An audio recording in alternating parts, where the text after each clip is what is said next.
தேவனுடைய பரிசுத்த நாமத்திற்கு மகிமை உண்டாவதாக. நமது ஆலயத்தின் சார்பாக நடத்தப்பட்ட சிறப்பு நற்செய்தி கூட்டங்கள் 2, 3, 4 ஆகிய தேதிகளில் நடத்தப்பட்ட சிறப்பு நற்செய்தி கூட்டங்களை தேவன் மிக சிறப்பாக நடத்தி முடிக்க கிருபை செய்தார். நல்ல சூழலை ஏற்படுத்தி கொடுத்தார். பேசுகிற சகோதரன் சரியான நேரத்தில் வந்து தன்னுடைய செய்தியை பகிர்ந்து கொள்ளும்படி செய்தார். எனவே முதலாவது எல்லாம் வல்ல தேவனுக்கு என் நன்றியை தெரிவித்துக் கொள்கிறேன். அடுத்தபடியாக இந்த 3 நாள் கூட்டத்தையும் ஜெபித்து ஆரம்பித்து வழி நடத்திய நமது சபை குருவானர் அவர்களுக்கும் சபையின் சார்பாக நன்றியை தெரிவித்துக் கொள்கிறோம். அடுத்தபடியாக இந்த 3 நாட்களும் நம்மளோடு இருந்து வல்லமையாக தேவ செய்தியை கொடுத்த திருத்துவ தீர்க்க தரிசன ஊழியங்கள் ஸ்தாபகர் பிரதர் மனோஜான் அவர்களுக்கும் சபையின் சார்பாக உள்ளத்தின் ஆழத்தில் இருந்து நன்றியை தெரிவித்துக் கொள்கிறோம். அடுத்தபடியாக இந்த 2 நாட்கள் நம்மளிடையே இந்த துதி ஆராதனை எடுத்து நம்மளை ஆவிக்குள் வழி நடத்திய பிரதர் அருள் சாமுவேல் ஐயா அவர்களுக்கும் அவருடைய கீபோர்டு இசைத்து மேன்மைப்படுத்திய அவருடைய பிள்ளைகளுக்கும் ஆலயத்தின் சார்பாக நன்றியை தெரிவித்துக் கொள்கிறோம்.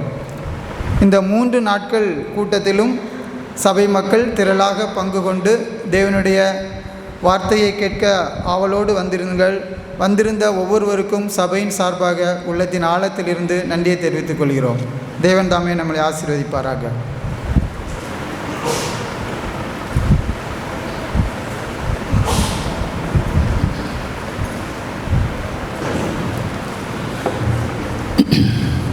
அன்பார்ந்தவர்களே, நன்றி சொல்லக்கூடிய முக்கியமான ஆள் நம்முடைய செயலர் சுரேந்திரன் அவர்களும் ஷீலா அவர்களும் நல்ல அருமையான சகோதரன் மனோஜான் அவர்களை அறிமுகப்படுத்ததே அவர்கள்தான். என்னென்னா அவர்கள் விருதுநகரில் என்னுடைய ஒரு நற்செய்தி கூட்டத்திலே பங்கு கொள்கிற சமயத்திலும் அவர்களை பார்த்து பேசும் நிமித்தமாக நம்முடைய அதுக்கு வருவதற்கு ஆயத்தமாக இருக்கிற சொன்ன நிமித்தமாகத்தான் இந்த கூட்டங்கள் ஒழுங்கு செய்யப்பட்டது. என்னென்னா மனோஜான் ஐயா எங்கே இருக்கிறார்கள் யாருன்னு நமக்கு தெரியாது. அதனால் அவர்களுக்கு நான் அதிகமாக நன்றி சொல்கிறேன். அது மட்டுமல்ல, இந்த ஒழுங்கு செய்த எல்லா காரியங்களுக்காக ஆண்டவருக்கு அதிகமாக நன்றி சொல்கிறேன். நம்முடைய பால்ராஜ் ஐயாவுக்கு அதிகமாக நன்றி சொல்கிறேன். கீபோர்டு வாசித்த நான் பிளஸிங் நவிக்கு நான் அதிகமான நன்றி சொல்கிறேன். ஏனென்றால் அந்த 2 நாட்கள் அவர்கள் ஐயாவோடு வந்து தோடு காரியத்துக்காக அதிகமாக நன்றி சொல்கிறோம். குறிப்பாக நீங்கள் இன்றைக்கி கூட மழையாக இருந்தனால எப்படி இருக்குமோன்னு யோசிச்சு நீங்கள் மழையில் நனைந்து நீங்கள் அதிக விரைவாக நீங்கள் வந்து விட்டீர்கள். ரொம்ப சந்தோஷமான ஒரு காரியம். கர்த்தர் இந்த நாட்களில் நம்மை இந்த நற்செய்தி மூலமாக ஆசீர்வதித்திருக்கிறார், இன்னும் ஆசீர்வதிப்பார். இந்த நாளிலும் கூட தேவனுடைய செய்தியை யாவரும் மத்தியிலே பகிர்ந்து கொண்டு முடிந்த பின்பாக உங்கள் எல்லாருக்கும் தனித்தனியாக ஜெபிப்பார்கள். குடும்பமாக இருக்கிறவங்க நீங்கள் குடும்பமாக வந்து ஜெபிக்கும்படியாக உங்களை நான் அன்போடு கேட்டுக்கொள்கிறேன். இதுவரை நம் யாவரும் அறிந்த பிரகாரம் செவ்வாய்க்கிழமை காலை 7 மணிக்கு பரிசுத்த நற்கனை ஆராதனை மறுரூப திருநாள் காலை 7 மணிக்கு பரிசுத்த நற்கனை ஆராதனை நடைபெறும். அதுபோல் வெள்ளிக்கிழமை வழக்கமாக நம்முடைய ஆலயத்தில் முதல் வெள்ளிக்கிழமை லித்தானியா ஜபத்தோடு முன்னிரவு ஜபம் நடைபெறும். ஆனால் நமக்கு இந்த நற்செய்தி கூட இருந்தனால அதை நாம் 2வது வாரமாக மாற்றியிருக்கிறோம். வெள்ளிக்கிழமை மாலை 7 மணிக்கு லித்தானியா ஆராதனை தொடர்ந்து முன்னிரவு நடைபெறும். இந்த 2 ஆராதனையிலும் பாடலோடு தேவனுடைய செய்தியை கொடுக்கறதுக்கு மெல்கி என்று சொல்லக்கூடிய ஒரு அருமையான ஊழியக்காரத்தில் வருகிறார்கள். நீங்கள் அந்த லித்தானியா ஆராதனையிலும் அதில் முன்னேறும் ஜெபத்தில் நீங்கள் பங்கு கொள்ளும்படியாக உங்களை நான் அன்போடு கேட்டுக்கொள்கிறேன். வழக்கமாக 2வது சனிக்கிழமை நமக்கு உபவாச ஜெபம் ஒரு 10ஆம் தேதி காலை 10 மணியிலிருந்து 1 மணி வரையிலும் உபவாச ஜெபம் நடைபெறும். அதில் பிரபாகரன் அவர்கள் தேவனுடைய செய்தியை கொடுத்து ஜெபிக்க இருக்கிறார். ஆகவே நீங்கள் இந்த கூட்டங்களில் பங்கு கொள்ளும்படியாக உங்களை நான் அன்போடு கேட்டுக்கொள்கிறேன். கர்த்தர் உங்களை இந்த நற்செய்தி கூட்டங்கள் மூலமாக ஆசீர்வதித்த தேவன் தொடர்ந்து ஆசீர்வதிப்பாராக. இப்போதும் வேதத்தின் ஒரு பகுதியை வாசிக்க கேட்போம். ஆமோஸ் தீர்க்கதரிசியின் புஸ்தகம் 4ஆம் அதிகாரம். ஆமோஸ் தீர்க்கதரிசியின் புஸ்தகம் 4ஆம் அதிகாரம் முதல் 5 வசனங்களை நான் வாசிக்கிறேன். சமாரியாவின் மலைகளில் உள்ள ஆசானின் மாடுகளே, நீங்கள் இந்த வார்த்தைகளை கேளுங்கள். தரித்திரரை ஒடுக்கி எளியவர்களை நொறுக்கி அவருடைய எஜமான்களை நோக்கி நாங்கள் குடிக்கும் படிக்கும் கொண்டு வாருங்கள் என்று சொல்லுகிறீர்கள். இதோ கர்த்தராகிய ஆண்டவர் உங்களை துரட்டுகளினாலும் உங்கள் பின் சந்ததியை மீன் பிடிக்கிற தூண்டில்களாலும் இழுத்து கொண்டு போகும் நாட்கள் வரும் என்று அவர் தம்முடைய பரிசுத்தவானை கொண்டு ஆணையிட்டார். அப்பொழுது நீங்கள் ஒவ்வொருவரும் அரண்மனைக்கு சுமந்து கொண்டு போவதை எரிந்துவிட்டு தனக்கு எதிரான திறப்புகளின் வழியாய் புறப்பட்டு போவீர்கள் என்று கர்த்தர் சொல்கிறார். பெத்தேலுக்கு போய் துரோகம் பண்ணுங்கள். கில்காலுக்கு போய் துரோகத்தை பொறுக்க பண்ணி காலைதோறும் உங்கள் பலிகளையும் 3ஆம் வருஷத்தில் உங்கள் தசம பாகங்களையும் செலுத்தி புளித்தமாவுள்ள ஸ்தோத்திர பலியோட தூபம் காட்டி உற்சாக பலிகளை கூறி தெரியப்படுத்துங்கள். இஸ்ரவேல் புத்திரரே, இப்படி செய்வதே உங்களுக்கு பிரியம் என்று கர்த்தராகிய ஆண்டவர் சொல்கிறார். வாசிக்கும்படியாக தேர்ந்தெடுக்கப்பட்டிருக்கிற வேத பகுதி வாசித்தாயிட்டு கண்களை மூடி ஜெபம் செய்வோம். நேசிக்கிற நல்ல ஆண்டவரே, இந்த நல்ல அமைதலான மாலை வேளைக்காக நாங்கள் உம்மை துதிக்கிறோம், ஸ்தோத்திரிக்கிறோம். ஆண்டவரே, கர்த்தர் இந்த 3 நாள் நற்செய்தி கூட்டங்களையும் இந்த காலை ஆராதனையிலும் உடைய வசனத்தை புகுந்து கொண்ட அருமையான சகோதரன் மனோஜ் ஐயா அவர்களுக்காக நன்றி செலுத்துகிறோம். கர்த்தர் அவர்களை எங்களுக்கு அறிமுகப்படுத்தி எங்களுடைய செயலர் சுரேந்திரனுக்காக, ஷீலா சுரேந்திரனுக்காக ஸ்தோத்திரிக்கிறோம். கர்த்தர் மூலமாக இந்த 3 நாள் கூட்டம் ஒழுங்கு செய்ய எங்களுக்கு நிர்வாகக்குழு அங்கத்தினர் முழுமையாக ஒத்துழைப்பு கொடுத்ததுக்காக ஒவ்வொரு நிர்வாகக்குழு அங்கத்தினருக்கும் நன்றி சொல்கிறோம். ஆண்டவரே, கர்த்தர் இதை ஒவ்வொரு நாளும் துதி ஆராதனையோடு நடத்திய அருமையான பாஸ்டர் சாமன் ஐயாவுக்காக பிளஸிங்காக ஸ்தோத்திரிக்கிறோம். கர்த்தர் அவர் மூலமாக பாடின பாடல்கள் எங்களுக்கு அர்த்தமுள்ளதாக இருக்கிறதையும் தந்த கிருபை நினைத்து ஸ்தோத்திரிக்கிறோம். இந்த நாளிலும் ஆண்டவரே, நாங்கள் படைத்திருக்கிற காணிக்கைக்காக நாங்கள் உமக்கு ஸ்தோத்திரம் செலுத்துகிறோம். காணிக்கை உமக்கு என்று கொடுத்த காணிக்கை இதை ஏற்றுக்கொண்டு நீர் எங்களை ஆசீர்வதியும். உடைய வேத வசனத்தை சுமந்து வந்திருக்கிறேன் அருமையான ஊழியக்கார மகன் ஆண்டரே சகோதரன் மனோகன் ஜான் ஐயாவுக்காக ஸ்தோத்திரிக்கிறோம். கொடுக்கிற வார்த்தைகள் புடமிடத்தக்கதாக இருக்க கிருபை செய்யுங்க.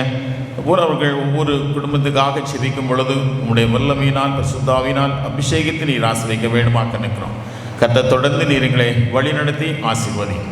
இயேசு கிறிஸ்துவின் நாமத்தை ஜெபிக்கிறோம் அன்பின் ஆண்டவரே, ஆமேன். ஐயா அவர்கள் இப்பொழுது தேவனுடைய செய்தியை நம்மோடு பகிர்ந்து கொள்வார்கள்.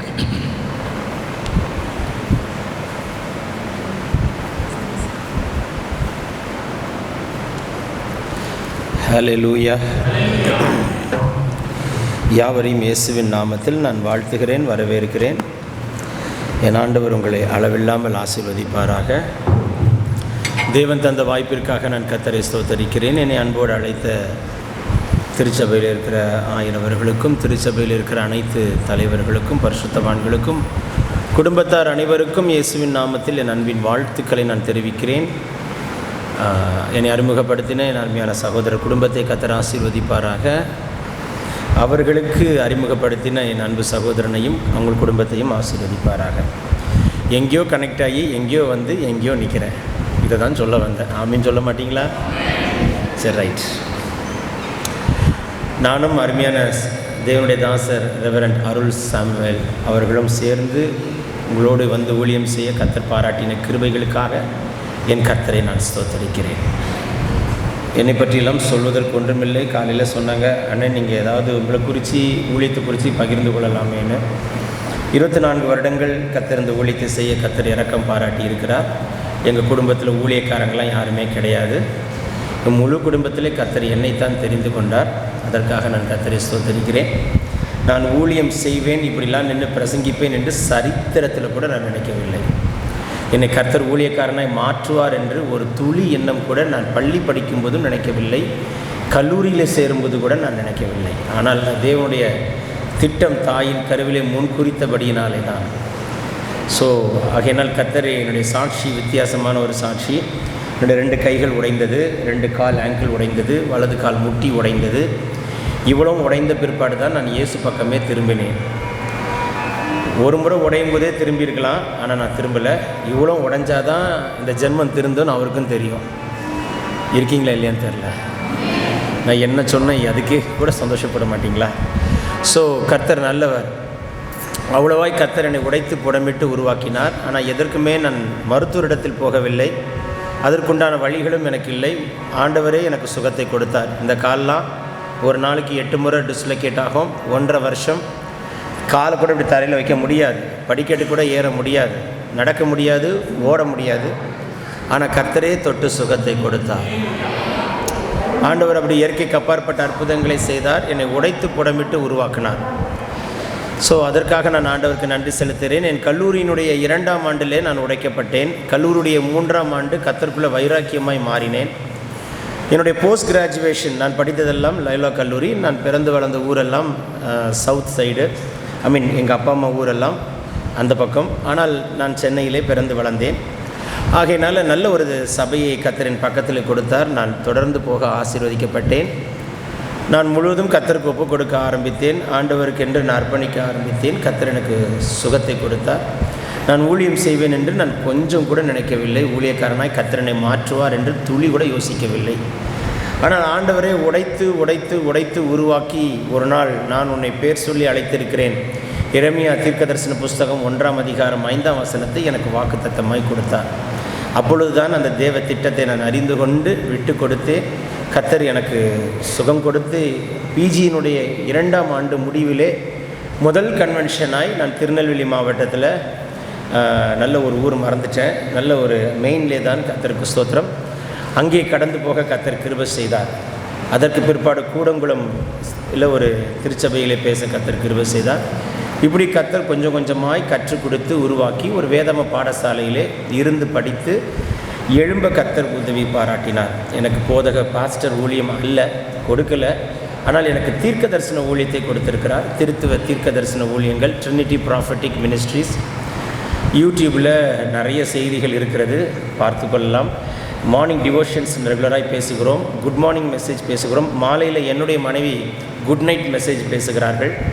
ஸோ மனோ ஸ்பேஸ் ஜான் மெசேஜின்னு போட்டாலே வந்துடும், ட்ரினிட்டி ப்ராஃபட்டிக் மினிஸ்ட்ரின்னு போட்டாலும் வந்துடும். எங்களுக்கு 7 தரிசன கூடாரங்களை கொடுத்திருக்கிறார். சென்னையில் 3வது சண்டே, வேலூர் 3வது திங்கட்கிழமை, வேலூரில் 3வது செவ்வாய்க்கிழமை, திருப்பதினா தெரியுமா? என்ன ஒரு மாதிரி பார்க்குறீங்க? திருப்பதி கடினமான பகுதி 3வது தரிசன கூடாரம். 4வது தரிசன கூடாரம் திருச்சி மாநகரத்தில். 5வது தரிசன கூடாரம் 3வது வியாழன், 3வது புதன் திருச்சி மாநகரம், 3வது வியாழன் புதுக்கோட்டையிலே, நம்மளுடைய பக்கத்தில் இருக்கிற புதுக்கோட்டையிலே, திருச்சி புதுக்கோட்டையிலே. 6வது தரிசன கூடாரம் மணப்பாறையிலே. 7வது தரிசன கூடாரம் கர்த்தருக்கு ஸ்தோத்திரம் கள்ளக்குறிச்சியிலே கர்த்தர் கொடுத்திருக்கிறார். கிட்டத்தட்ட ஒரு 5-7 வருடங்களாக நடந்து கொண்டிருக்கிறது. இதுதான் ஊழியம். பவர் கேம்ப் நடத்துகிறோம், வேதம பாடசாலை நடத்துகிறோம். We are running the Bible school. 30 batch முடிச்சிட்டோம். 30 பேட்ச் இப்போ போன மாதம் தான் ஒரு கிராஜுவேஷன் கம்ப்ளீட் பண்ண கர்த்தர் கிருபை செய்கிறார். எங்களுடைய நோக்கமெல்லாம் உங்களை உருவாக்கணும், நீங்கள் எழும்பி பிரகாசிக்கணும், எங்களை விட உங்களை கர்த்தர் வல்லமை எடுத்து பயன்படுத்த வேண்டும். இந்த நோக்கத்தோடு தான் கர்த்தர் செய்கிறார். ஹல்லேலூயா. எனக்கு ரொம்ப பிடித்தது வேதம் தான். வேதத்தை விட பிடித்தது உலகத்தில் எனக்கு ஒன்றும் இல்லை. நான் பைபிளை ருசித்து வாசிக்கிறவன், அதில் ஒவ்வொரு விஷயத்தையும் இனிமையாக ரசிக்கிறவன். அப்படி என்னை மாற்றினார். முதல்லலாம் பைபிள் எடுக்கணும்னா ரொம்ப கடுப்பாக இருக்கும். ஏன்னா எங்கள் அம்மா பைபிள் வாசிக்க சொல்லுவாங்க. மத்திய 1ஆம் அதிகாரத்தை வாசித்தோடனே டென்ஷன் ஆகிடுவேன். ஏன்னா இவனை பெத்தான் வருமா, எனக்கு ரொம்ப கடுப்பாக போயிடும். எங்கள் அம்மாட்ட வாசி முடிச்சு சொன்னேன், யாரை பெத்தா எனக்கு என்ன வந்துச்சுன்னு. அப்படிலாம் எங்கள் அம்மாட்ட சண்டை போட்டது உண்டு. ஆனால் கடைசியில் அதிலிருந்து வசனங்களை பேசக்கூடிய பாக்கியத்தை கர்த்தர் கொடுக்கும்படி மாற்றினார். இருக்கிறது முக்கியமானது இவனை பெற்றதோட ரகசியத்தை அப்புறம் தான் வெளிப்படுத்தி காட்டினார். ஆமீன் சொல்ல மாட்டிங்களா? சரி, இதுதான் நம்மளை பற்றி சொல்கிறதுக்கு ஒன்றும் கிடையாது. ஆண்டவரை பற்றி சொல்வதற்கு 1000 நாவுகள் இருந்தாலும் போதாது. நான் அதிகமாக நேசிக்கிற அருமையான ரெவரண்ட் அருள் சாம் அவர்களுக்காக நன்றி செலுத்துகிறேன். என்னுடைய சகோதரர், நான் அவங்க வீட்டில் உட்கார்ந்து புசித்திருக்கிறேன், அவங்களோட சேர்ந்து ஊழியம் செய்திருக்கிறேன். நான் அந்த நல் உறவை நான் என்றைக்கும் மறக்க மாட்டேன். அந்த ஒரு மனதின் ஆவியை கர்த்தர் தந்தபடியால் ஸ்தோத்தரிக்கிறேன். அவருடைய ஊழியங்களை கர்த்தர் பெருகச் செய்வாராக. எனக்கு ரொம்ப பிடித்தது என்னவென்று கேட்டால், உங்கள் திருச்சபையினுடைய 1000 ரொம்ப பிடிச்சிருக்கு. போகும்போது கடத்திட்டு போயிடலாமான்னு தோணுது. சொல்ல மாட்டிங்களா? சரி, ரொம்ப சந்தோஷம். ஸோ நீங்கள் மிகவும் பாக்கியம் பெற்றவர்கள். நீங்கள் உண்மையாக அவரை நேசிக்கிறதா இருந்தால் நல்லா ஆமேன்னு சொல்லியிருப்பீங்க. சரி அப்பா, ஸ்தோத்திரம். உங்கள் தெருவை கர்த்தர் ரட்சிப்பாராக. நம்ம தெருக்கு வரும்போதெல்லாம் ஜெபம் பண்ணிட்டே வந்து, ஆண்டவரே இந்த தெருவை முதலாவது ரட்சிங்க ஆண்டவரே அப்படின்னு ஜெபம் பண்ணிட்டு வந்து, நீங்கள்லாம் தெருக்குள்ளே நுழையும் போது ஒவ்வொரு வீடியோ பார்த்து இயேசுவே ரட்சியும் அப்படி சொல்லிக்கிட்டே வாங்க. ஒரு நாளைக்கு அத்தனை பேர் இங்கே வந்து உட்கார வைக்கும்படி கர்த்தர் கிருபை கொடுப்பார். சரி, போகட்டும். மரத்தையே கடவுளாய் மாற்றி விடுகிற தெருவாய் இருக்கிறது. யோசித்து பாருங்கள். சரி போகட்டும், மரத்துக்கு ஒரு புடவை கட்டிட்டாங்க. கர்த்தர் அவர்களை ஆசீர்வதிப்பாராக. எனக்கு இந்து நண்பர்களை ரொம்ப பிடிக்கும். ஏன்னா அவங்க ரொம்ப பக்தி உள்ளவர்கள். பயபக்தியாக கடவுளை தேடுவார்கள், நடுக்கத்தோடு தேடுவார்கள், உண்மையாய் தேடுவார்கள். அவங்க கடவுளுக்கு செய்கிறத ரொம்ப தியாகமாய் செய்வார்கள். அவர்களை கர்த்தர் கண்களை திறந்து இயேசுதான் மெய்யான தெய்வம் என்று தெரிந்து விட்டால் போதும், பல காரியங்களை கர்த்தர் அவர்களை கொண்டு செய்வார். நான் திரும்பவும் சொல்கிறேன், இந்த திருச்சபை ஒரு நாள் மாறப்பட்டு அழகாய் கட்டப்படுகிற ஒரு அழகான திருச்சபையாய் ஒரு நாள் கர்த்தர் வைத்திருக்கிறார். அது உங்களையும் எழுப்புகிறார், உங்கள் சந்ததிகளையும் கர்த்தர் எழுப்ப போகிறார். சமயமில்லை, நேரடியாக வார்த்தைக்குள் நான் கடந்து போகிறேன். ஐயா வாசித்த வேத வசனத்தின்படி ஒரு சாராம்சத்தை சொல்லிவிட்டு வசனத்துக்குள் வருகிறேன். இஸ்ரவேலர்கள் தேவனுக்கு விரோதமாய் பாவம் செய்தார்கள். இஸ்ரவேலர்களுடைய ராஜாவாய் 2 ராஜ்யமாய் பிரிந்தது யூதா இஸ்ரவேல் என்று. யூதாவுக்கு கர்த்தருக்கு ஸ்தோத்திரம் ரெகோபியாம் ராஜாவாய் இருந்தான். இஸ்ரவேலுக்கு எரோபியாம் ராஜாவாய் இருந்தான். இந்த எரோபியாம் அவன் துன்மார்க்கமான ஒரு ராஜாவாய் இருந்தான். அந்நியர்களை ஆசாரியர்களாய் ஏற்படுத்தினான். அவனே துணிகரமாய் ஒரு பலிபீடத்தை கட்டினான். அவனே சுயமாய் நிறைய காரியங்களை செய்தான். இந்த எரோபியாமுக்கு அடுத்தது பாஷா, நாதாப் என்று சொல்லி தொடர்ந்து ராஜாக்கள் வந்து கொண்டே இருந்தார்கள். சிம்ரி, உம்ரி, ஆகாப் என்று சொல்லி தொடர்ந்து ராஜாக்கள். ஆனால் அந்த 20 ராஜாக்களுமே யாருமே உண்மையாக இல்லை. அந்த 20 ராஜாக்களிலே ஒரே ஒரு ராஜா மட்டும்தான் உண்மையாக இருந்தார். அவன் பேர் யெகூ. யெகூவை கர்த்தர் இஸ்ரவேலுக்கு ராஜாவாய் தெரிந்து கொண்டார், எசபேலை அழிப்பதற்காக. அவனுடைய 4வது தலைமுறை சிங்காசனத்தில் உட்கார்ந்தது. மற்றபடி யாருமே உண்மையாகவே இல்லை. ஆகையினால ஆண்டவர் இந்த இஸ்ரவேலர்களை அசீரியருடைய கையிலே ஒப்பு கொடுத்தார். அசீரியர்கள் அவர்களை சிறைப்பிடித்து கொண்டு போகிறார்கள். ஆகையினால தான் ஆமோஸ் தீர்க்க தரிசனமாய் சொன்னான், நீங்கள்லாம் ரொம்ப பாவம் செஞ்சிட்ருக்கீங்கடா, ஒரு நாள் அசீரியர் உங்களை பிடிச்சிட்டு போகிறான்டா, பார்த்துக்கோ அப்படின்னு ரொம்ப ஸ்ட்ராங்காய் தெளிவாய் சொன்னான். ஆமோஸ் சொன்ன தீர்க்க தரிசனத்தை அவர்கள் கேட்கவில்லை. அப்பொழுது 2வதாக ஒரு தீர்க்க தரிசனம் சொன்னான். அதுதான் வாசிக்க போகிறேன். ஆமோஸ் எழுதின தீர்க்க தரிசன புஸ்தகம் 5ஆம் அதிகாரம் 4ஆம் வசனம். ஆமோஸ் எழுதின தீர்க்க தரிசன புஸ்தகம் 5ஆம் அதிகாரம் 4ஆம் வசனம். கர்த்தர் இஸ்ரவேல் வம்சத்தாருக்கு சொல்லுகிறது என்னவென்றால், என்னை தேடுங்கள், அப்பொழுது பிழைப்பீர்கள். இது ரொம்ப ரொம்ப ஆச்சரியம் பிடித்த ஒரு வசனம். பிழைப்புக்காக மதுரை மாநகரத்துக்கு வந்திருக்கிற எல்லா குடும்பங்களையும் உங்களை பார்த்து கர்த்தர் சொல்கிறார், என்னை தேடுங்கள், அப்பொழுது பிழைப்பீர்கள். சுய பலத்தினால் பிழைக்க முடியாது, ஞானத்தால் பிழைக்க முடியாது, சுய அறிவினால் பிழைக்க முடியாது. கர்த்தர் தான் பிழைக்க செய்கிறார். காலை கண் விழிக்க செய்கிறவர் கர்த்தர், இரவு உறக்கத்தை கொடுக்கிறவர் கர்த்தர். நேற்று நைட்டு நான் சற்று முடியாமல் படுத்திருக்கும் பொழுது 3 மணி வரைக்கும் எனக்கு உறக்கம் இல்லை. நான் ஒரு 2:30 மணிக்கு ஆண்டவர்கிட்ட சொன்னேன், எனக்கு தயவுசெய்து கொஞ்சம் தூக்கத்தை கொடுங்க ஆண்டவரே, கெஞ்சுகிறேன் என்று கேட்டேன். அதற்கு பிற்பாடு எப்படி உறங்கினேன் என்று தெரியவில்லை. ஆவியானவர் உறக்கத்தை கொடுத்தார். அதே போல் காலையில் தட்டி எழுப்புகிறவர் ஆவியானவர். அவர் மட்டும் நம்மளை தட்டி எழுப்பலைன்னா இன்றைக்கி நம்ம இந்த இடத்துல உட்கார்ந்துருக்க மாட்டோம். தூங்கிவிட்டால் நமக்கு இந்த மதுரை எப்படி இருக்கிறது, மதுரை மாட்டுத்தாவணி பஸ் ஸ்டாண்ட் எப்படி இருக்கிறது என்று உங்களுக்கும் தெரியாது, எனக்கும் தெரியாது. உறங்கி விட்டீர்கள் என்று சொன்னால் இந்த உலகம் இருக்கா, நீ இருக்கியா, நம்ம இந்த உலகத்தில் தான் இருக்கிறோமா நமக்கே தெரியாது. உறங்கி விட்டால் நம்ம உயிரோடு இருக்கிறோமா செத்துட்டோமா நமக்கே தெரியாது. உறங்கி விட்டோம் என்று சொன்னால் நம்ம பக்கத்தில் புருஷன் இருக்காரா, மனைவி இருக்குதா, பிள்ளை இருக்கிறாங்களான்னு யாருக்குமே தெரியாது. உறங்கி விட்டோம் என்று சொன்னால் நம்மளுடைய வாழ்க்கையில் எல்லாமே ஆசீர்வாதங்கள் தங்கியிருக்கிறதா என்று யாருக்கும் தெரியாது. அநேக டிசாஸ்டர்ஸ் பாருங்கள் நடுராத்திரியிலே தான் வருகிறது, நடுராத்திரியில தான் ஜனங்களை அழிக்கிறது. ஆகையினால் தான் நடுராத்திரியில் உறங்கிக் கொண்டிருக்கிற ஜனங்கள் திடீரென்று தாக்கப்படுகிறார்கள். அவர்களுக்கு என்ன நடக்கிறது என்றே தெரியவில்லை. போகட்டும், கர்த்தரை தேடுங்கள், அப்பொழுது பிழைப்பீர்கள். இதுதான் ஆண்டவர் உங்களுக்கு சொல்லுகிறார். பிழைக்க செய்கிறவர் கர்த்தர், பிழைக்க செய்கிறவர் கர்த்தர். பிழைப்புக்காக மனுஷன் இங்கும் அங்கும் அலைந்து திரிந்து ஓடுகிறான். அந்த ஒரு காசு சம்பாதிக்கிறதுக்கு மனுஷன் படுகிற பாடுகளை பார்த்தால் கடும் வேதனையாக இருக்கும். எவ்வளோ கஷ்டப்பட்டு மனிதன் உழைக்கிற உழைப்பை பார்த்தால் கடுமையாக இருக்கும். அந்த ஒரு காசு குடும்பத்துக்காக, பிள்ளைகளுக்காக, என் பிள்ளைங்களுக்காக தான் நான் உழைக்கிறேன், என் குடும்பத்துக்காக தான் உழைக்கிறேன், என் மனைவிக்காக, என் வீட்டுக்காக தான் உழைக்கிறேன் என்று சொல்லுகிறவர்கள் உண்டு. ஆனால் அந்த உழைப்பிலே கர்த்தருடைய பலன் இல்லாவிட்டால், அந்த உழைப்பிலே கர்த்தருடைய இரக்கம் இல்லாவிட்டால், அந்த உழைப்பிலே கர்த்தருடைய கிருபை இல்லாவிட்டால், அந்த உழைப்பிலே கர்த்தருடைய தயவு இல்லாவிட்டால் நாம் தழைக்க முடியாது, ஆசீர்வதிக்கப்படாமல் போய்விடும். ஆகையினால தான் நம்முடைய உழைக்கிற உழைப்பிலே கர்த்தருடைய தயவும் இரக்கமும் அவசியம். நீங்கள் செய்கிற வேலையில் கர்த்தர் உங்களோடு கூட இருக்கிறாரா? நீங்கள் செய்கிற தொழிலில் கர்த்தர் உங்களோடு இருக்கிறாரா? உங்கள் வீட்டில் கர்த்தர் உங்களோடு கூட இருக்கிறாரா? நீங்கள் செய்கிறதெல்லாம் உங்களுக்கு பாக்கியமாக இருக்கிறதா? உங்களை பிழைக்க செய்கிறாரா? கடந்த 5 வருடங்களில் உங்கள் வாழ்க்கை தரம் இப்படி மேல் நோக்கி போகுதா? கடந்த 5 வருடங்களில் உங்கள் வாழ்க்கை தரம் கீழ் நோக்கி போகுதா? சற்று உங்களை ஆராய்ந்து பாருங்கள். கடந்த 5 வருடங்களில் உங்கள் ஆவிக்குரிய தரம் உயர்ந்து கொண்டிருக்கிறதா? இல்லை கடந்த 5 வருடங்களில் உங்கள் ஆவிக்குரிய தரம் கீழே இறங்கி கொண்டிருக்கிறதா? சற்று யோசித்து பாருங்கள். நம்ம வாழ்க்கையை கர்த்தர் உயர்த்தி கொண்டே வருகிறாரா? வருடம் ஒரு வளர்ச்சியையும் ஒரு முன்னேற்றத்தையும் நாம் பார்த்து கொண்டு வருகிறோமா? இல்லை என்றால் போராடிதான் ஒரு ஆசீர்வாதத்தை சுதந்திரிக்க முடிகிறது ஐயா. கஷ்டப்பட்டு போராடி தான் ஒரு வண்டி வாங்க வேண்டியது இருக்கு. கஷ்டப்பட்டு போராடி தான் ஒரு காரியத்தை செய்ய வேண்டியது இருக்கு. கஷ்டப்பட்டு போராடி தான் ஒரு இடத்தை சுதந்திரிக்க வேண்டியது இருக்கு என்று சொல்லுகிற நிலைக்கு தள்ளப்படுகிறீர்களா? I am not talking, God is speaking to you. கர்த்தரை தேடுங்கள், அப்பொழுது பிழைப்பீர்கள். வசனத்துக்கு நேராக வேகமாய் நான் கடந்து போக விரும்புகிறேன். பரிசுத்த ஆவியானவர் உங்களோடு பேசுவாராக. திருப்பிக் கொள்ளுங்கள். நிறைய வசனங்கள் இருக்கிறது. டைம் எவ்வளோ நேரம் ஆகும் தெரியாது. But I will finish it at the right time. ஆதியாகமம் 12ஆம் அதிகாரம் 11ஆம் வசனம் சொல்லுகிறது, ஆகையால் உன்னிமித்தம் எனக்கு நன்மை உண்டாகும்படிக்கு, உன்னாலே என் உயிர் பிழைக்கும்படிக்கு நீ உன்னை என் சகோதரி என்று சொல் என்றான். ஆபிரகாம் தன்னுடைய மனைவியாக இருக்கிற சாராளை பார்த்து, நாம் எகிப்திலே காலெடுத்து வைத்திருக்கிறோம், எகிப்து ராஜாவாக இருக்கிற பார்வோன் ரொம்ப மோசமான ராஜா, உன் நிமித்தம் நான் பிழைக்கும்படிக்கு உன்னை என் சகோதரி என்று சொல் என்று சொல்வான். எல்லா சகோதரிமார்கள்ட்ட நான் ஒரு கேள்வி கேட்குறேன். நீங்களும் உங்கள் புருஷனும் வரீங்க, ரோட்டில் சும்மா நடந்து வரீங்கன்னு நினச்சிக்கோங்களேன். நான் எதிரில் வரேன், என்னை பார்த்து ஐயா ஸ்தோத்திரம்னு சொல்லிட்டு, உங்கள் வீட்டுக்காரரு ஐயா ஸ்தோத்திரம்னு என்னை பார்த்து சொல்லிட்டு, உங்கள் வீட்டுக்காரர் இவ தான் என் தங்கச்சின்னா உனக்கு கோவம் வருமா வராதா? நைட் சோறு போடுவியா, சோறு போட மாட்டியாக்கா? கேட்டதே தப்பாக போச்சு. நான் கேட்குறது புரியுதா இல்லையா? எதிரில் வரீங்க, என்னை பார்க்குறீங்க, உங்கள் வீட்டுக்காரர் ஐயா ஸ்தோத்திரம் ஏன்னு எனக்கு வாழ்த்து சொல்லிவிட்டு உங்களை பார்த்து சொல்கிறாரு, அவருடைய மனைவியாக இருக்கிறவங்கள பார்த்து இவ தான் என் தங்கச்சின்னா உங்களுக்கு கடுப்பு வருமா வராதா? ரிட்டன் அவர் கூட போவீங்களா, இல்லை தனியாக போவீங்களா, இல்லை அப்படியே விட்டுட்டு போயிடுவீங்களா அவங்க அம்மா வீட்டுக்கு ஆன் த ஸ்பாட்டில்? நீங்கள் இங்கேயே இரும், நான் இப்படி எங்கள் அம்மா வீட்டுக்கு போகிறேன்.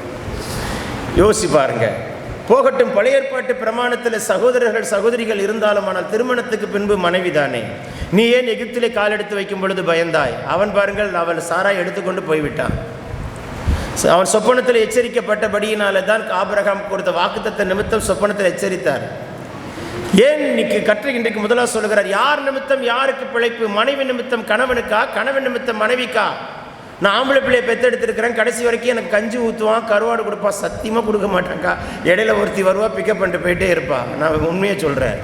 நீங்கள் யார் மேலெல்லாம் நம்பிக்கை வைக்கிறீங்களோ அவங்களெல்லாம் உங்கள் காலி பண்ணிட்டு போயிடுவாங்க. நான் உண்மையை சொல்லுகிறேன். எங்கள் அப்பா வீட்டில், எங்கள் தாத்தா வீட்டில் 9 பிள்ளைகள், 6 ஆண் பிள்ளைகள், 3 பெண் பிள்ளைகள். எங்கள் தாத்தாவும் பாட்டியும் எப்பவுமே சொல்லுவாங்க, பெட்டை கழுதிகள் கல்யாணம் பண்ணி கொடுத்தா போயிடுமே அப்படின்னு சொல்லுவார். கடைசியில் பாருங்கள், 6 ஆம்பளைகளை ஒருத்தர் கூட எங்கள் தாத்தாவை கவனிச்சாங்க. ஆனால் முழுமையாக கவனித்தது யாருன்னு கேட்டால் 3 பெண் பிள்ளைகள் தான் கவனித்தார்கள். ஆமேனே சொல்ல மாட்டிங்களா? உங்களை பாராட்டினா கூட ஆமேன்னு சொல்ல மாட்டீங்க. ஸோ அப்போது யார் நிமித்தம் யாருக்கு பிழைப்பு? என் பிள்ளை கடைசி காலத்தில் எனக்கு இருந்து காப்பாற்றுவான், என் 2வது பிள்ளை காப்பாற்றுவான், மூத்த பிள்ளை காப்பாற்றுவான். இல்லை அண்ணா, இல்லை அக்கா, திருமணம் பண்ணி கொடுத்தால் போயிட்டே இருப்பார்கள். நம்ம வாழ்க்கையில் கடைசி வரைக்கும் பிழைக்க செய்கிறவர் கர்த்தர். கணவனால் மனைவிக்கு பிழைப்பல்ல, மனைவியால் கணவனுக்கு பிழைப்பல்ல. யார் முந்துவார்கள் என்று யாருக்குமே தெரியாது. எங்கள் வீட்டில் எங்கள் அம்மா தான் கடுமையான சிக்காவாங்க. எங்கள் அப்பா நல்லா ஸ்ட்ராங்காக இருப்பார், ஆனால் எங்கள் அப்பா முந்தி போயிட்டார். எங்கள் அம்மா தான், அப்போ எங்கள் அம்மா இன்னும் இருக்கிறாங்க. எப்படி இருக்கிறாங்கன்னு எனக்கே ஆச்சரியமாக இருக்கும். அவங்க வாழ்கிறதே மிராக்கிளாக இருக்கிறது. நான் பார்த்து கொண்டு இருக்கிறேன். ஏன் இதை சொல்கிறார்? யார் நிமித்தம் யாருக்கு பிழைப்பு? எங்கள் அப்பா நினைச்சார், எங்கள் அண்ணன் தான் கடைசி வரைக்கும் எங்கள் அப்பா அம்மாவை கவனித்துக் கொள்வான்னு நினைத்தார். எங்கள் அண்ணன் இந்த உலகத்தை விட்டு போய்விட்டான். என் தாயை கவனிக்கிற ஒரு பொறுப்பை கர்த்தர் என் தலைமையில் தான் கொடுத்தார். சில நேரங்களில் வயசான ஆட்களை கவனிக்கிறதுக்கு வீட்டில் இருக்கிற 4 பிள்ளைகளில் ஒருத்தருக்கு தான் கர்த்தர் கொடுப்பார். அது யாரை நம்பி கொடுக்குறாரோ அவங்க ரொம்ப பாக்கியவான்கள், பாக்கியவதிகள். அது உங்கள் மாமியாராக இருக்கலாம், உங்கள் அம்மாவாக இருக்கலாம். நீங்கள் பாக்கியவான்கள், பாக்கியவதிகள், பாக்கியவான்கள், பாக்கியவதிகள். ஆமேன்னு சொல்ல மாட்டீங்களா? ஆகையினால அந்த பாக்கியத்தை நீங்கள் பெற்றுக்கொள்ளுங்கள். ஏனென்றால் முதிர்காலத்தில் அவங்களை நீங்கள் கவனிக்கும் போது உங்கள் முதிர்காலத்தில் உங்களுக்கு ஏகப்பட்ட தூதர்களை கர்த்தர் வைத்திருப்பார். எல்லாருக்கும் மாமியார் செட் ஆகாது, எல்லாருக்கும் மாமனார் செட் ஆகாது. உண்மைதான் நான் சொல்லுகிறேன். வாயும் வயிறும் வேறுதான். ஆனால் சில மாமியாரை கவனிக்கிறதுக்கு சில மருமகளை கர்த்தர் ஏற்படுத்துவார். எந்த மருமகளை மாமியார் ஒதுக்குறாங்களோ அந்த மருமக தான் கடைசியாக மாமியாருக்கு சோறு போடும்படி தலைகளாய் மாற்றுவார். எல்லா சகோதரிமார்களும் ஒரு ஆமீன் சொல்லுங்க பார்க்கலாம். ஐயோ, ஒரு அக்கா சந்தோஷத்தோட கைத்தட்டுது. அல்லேலூயா ஆண்டவரே. சரி, வார்த்தைக்குள் வருகிறேன். யார் நிமித்தம் யாருக்கு பிழைப்பு? கர்த்தர் தான் உங்களை பிழைக்க வைக்கிறார். ஒரு தங்கை சொன்னால், என் புருஷன் இருப்பார் என்று நினைத்தேனே, என் புருஷன் இவ்வளவு சீக்கிரம் என்னை விட்டு போவார் என்று நான் நினைக்கவில்லையே. உலகம் அப்படித்தான் இருக்கிறது. ஒரு தங்கை பாவம் 2 பிள்ளைகளை வைத்துக்கொண்டு தவிக்கிறது. புருஷன் இருப்பார், என் வாழ்க்கை எப்படி எப்படியோ இருக்கும். யார் நிமித்தம் யாருக்கு பிழைப்பு? யாருடைய வாழ்க்கைக்கு கேரண்டி இருக்கிறது? சில வீட்டில் பாருங்களேன், ஒரு டேப் உடஞ்சிச்சின்னா இல்லை ஒரு சின்ன பொருள் பழுதாயிடுச்சுன்னா போதும், வீட்டுக்கார் டென்ஷன் ஆகி உன்னெல்லாம் வச்சுக்கிட்டு ஒரு டேப் உருப்படியே செய்ய தெரியாது, இது கூட ஒழுங்காக வேலை செய்ய பிடிச்சி மனைவிக்கு அந்த திட்டுவார். பார்த்துருக்கீங்களா? நான் யோசிப்பேன், ஏன் அந்த டேப்புக்கு திட்டுற? மனுஷனுக்கே கேரண்டி இல்லை, டேப்புக்கு கேரண்டி உண்டா? இருக்கீங்களா இல்லையான்னு தெரியலையே. அல்லேலூயா. ஒரு சகோதரி நடு ரோட்டில் நின்று ஃபோன் பண்ணிச்சு, அண்ணா எனக்கு ஜோம் பண்ணுங்க. என்னம்மான்னு கேட்டேன். கார் இடையில நின்று போச்சு, ஜோம் பண்ணுங்க. நான் ஜோம் பண்ணுறேன், கத்துறோம், காரை ஸ்டார்ட் பண்ண வைப்பார், கவலைப்படாத. என்ன கார் நின்னதுக்கு என் புருஷன் என்னை திட்டிகிட்டே இருக்கிறார், நான் என்னென்ன பண்ணுவேன்? கார் நின்னதுக்கு நான் என்ன பாவம் பண்ணேன்னா? இருக்கீங்களா இல்லையான்னு தெரில. சரிம்மா, உன் புருஷன் ஒன்றை திட்டார், நீ காரை திட்டிட்டு போவார், என்ன செய்ய? யார் நிமித்தம் யாருக்கு பிழைப்பு?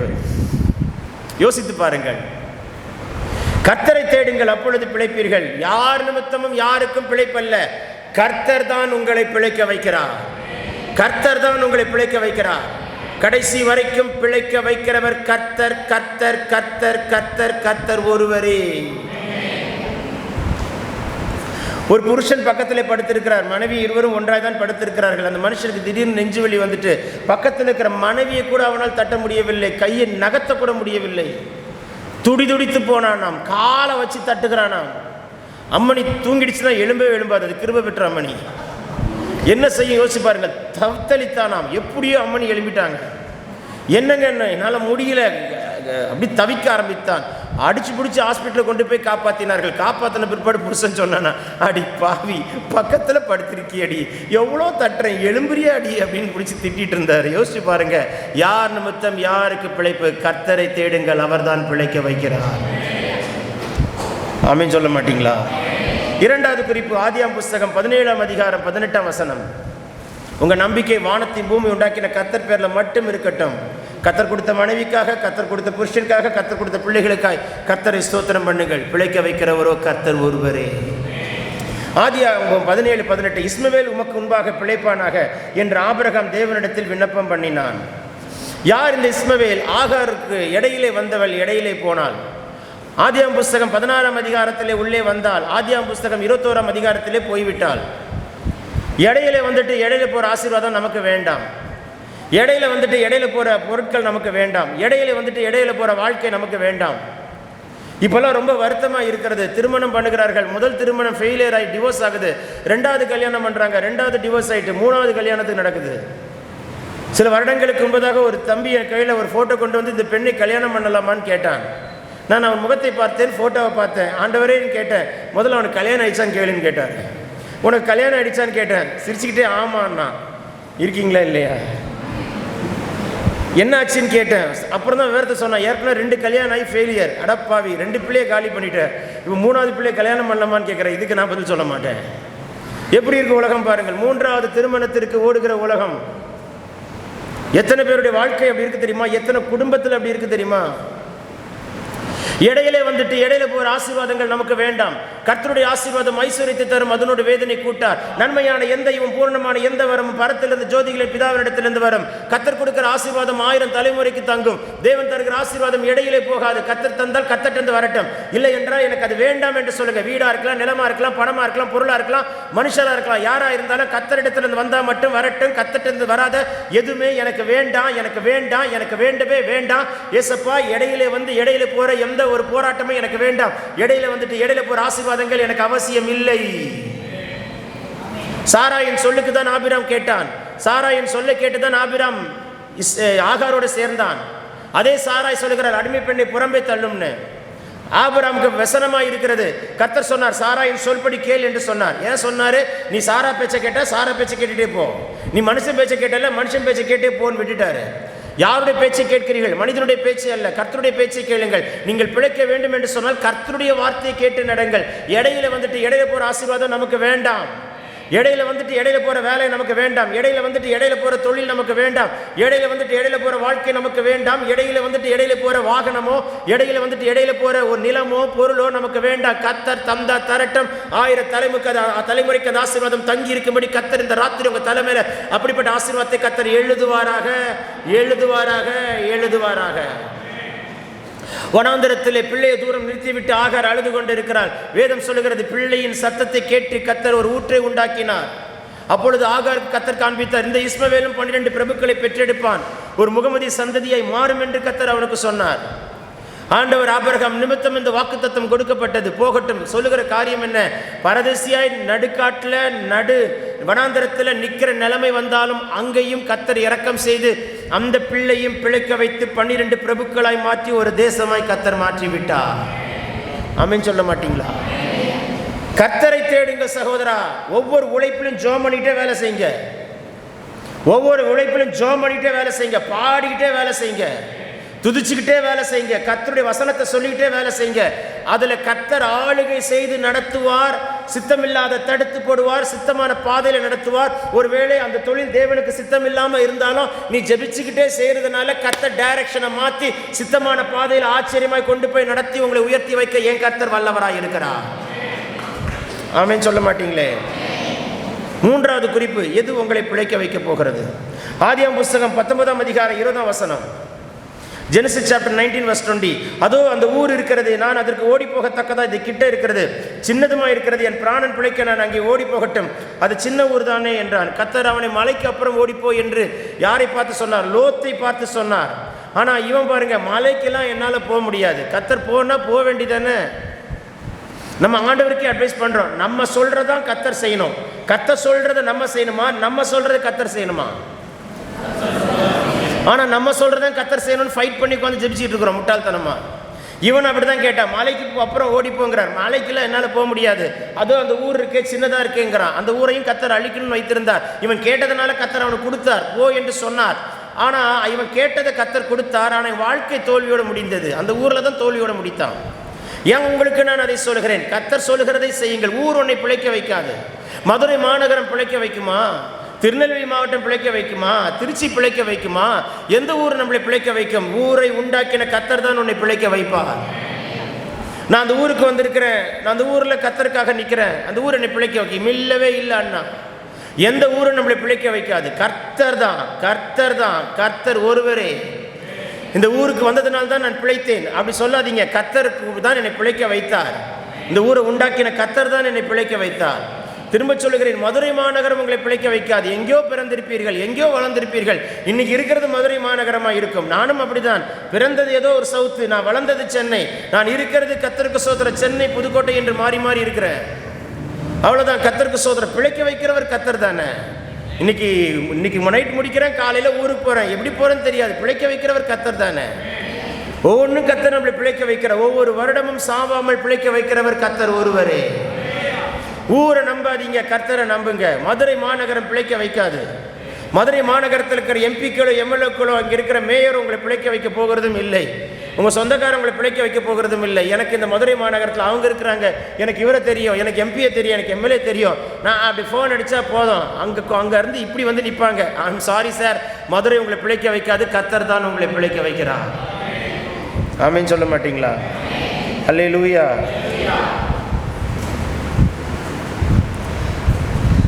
ஆதியாகமம் புஸ்தகம் 27ஆம் அதிகாரம் 40ஆம் வசனம். எது உங்களை பிழைக்க வைக்கும்? உன் பட்டயத்தினாலே நீ பிழைத்து உன் சகோதரனை சேவிப்பாய். நீ மேற்கொள்ளும் காலம் வரும்பொழுது உன் கழுத்தில் இருக்கிற அவனுடைய நுகத்தடியை முறித்து போடுவாய் என்றார்.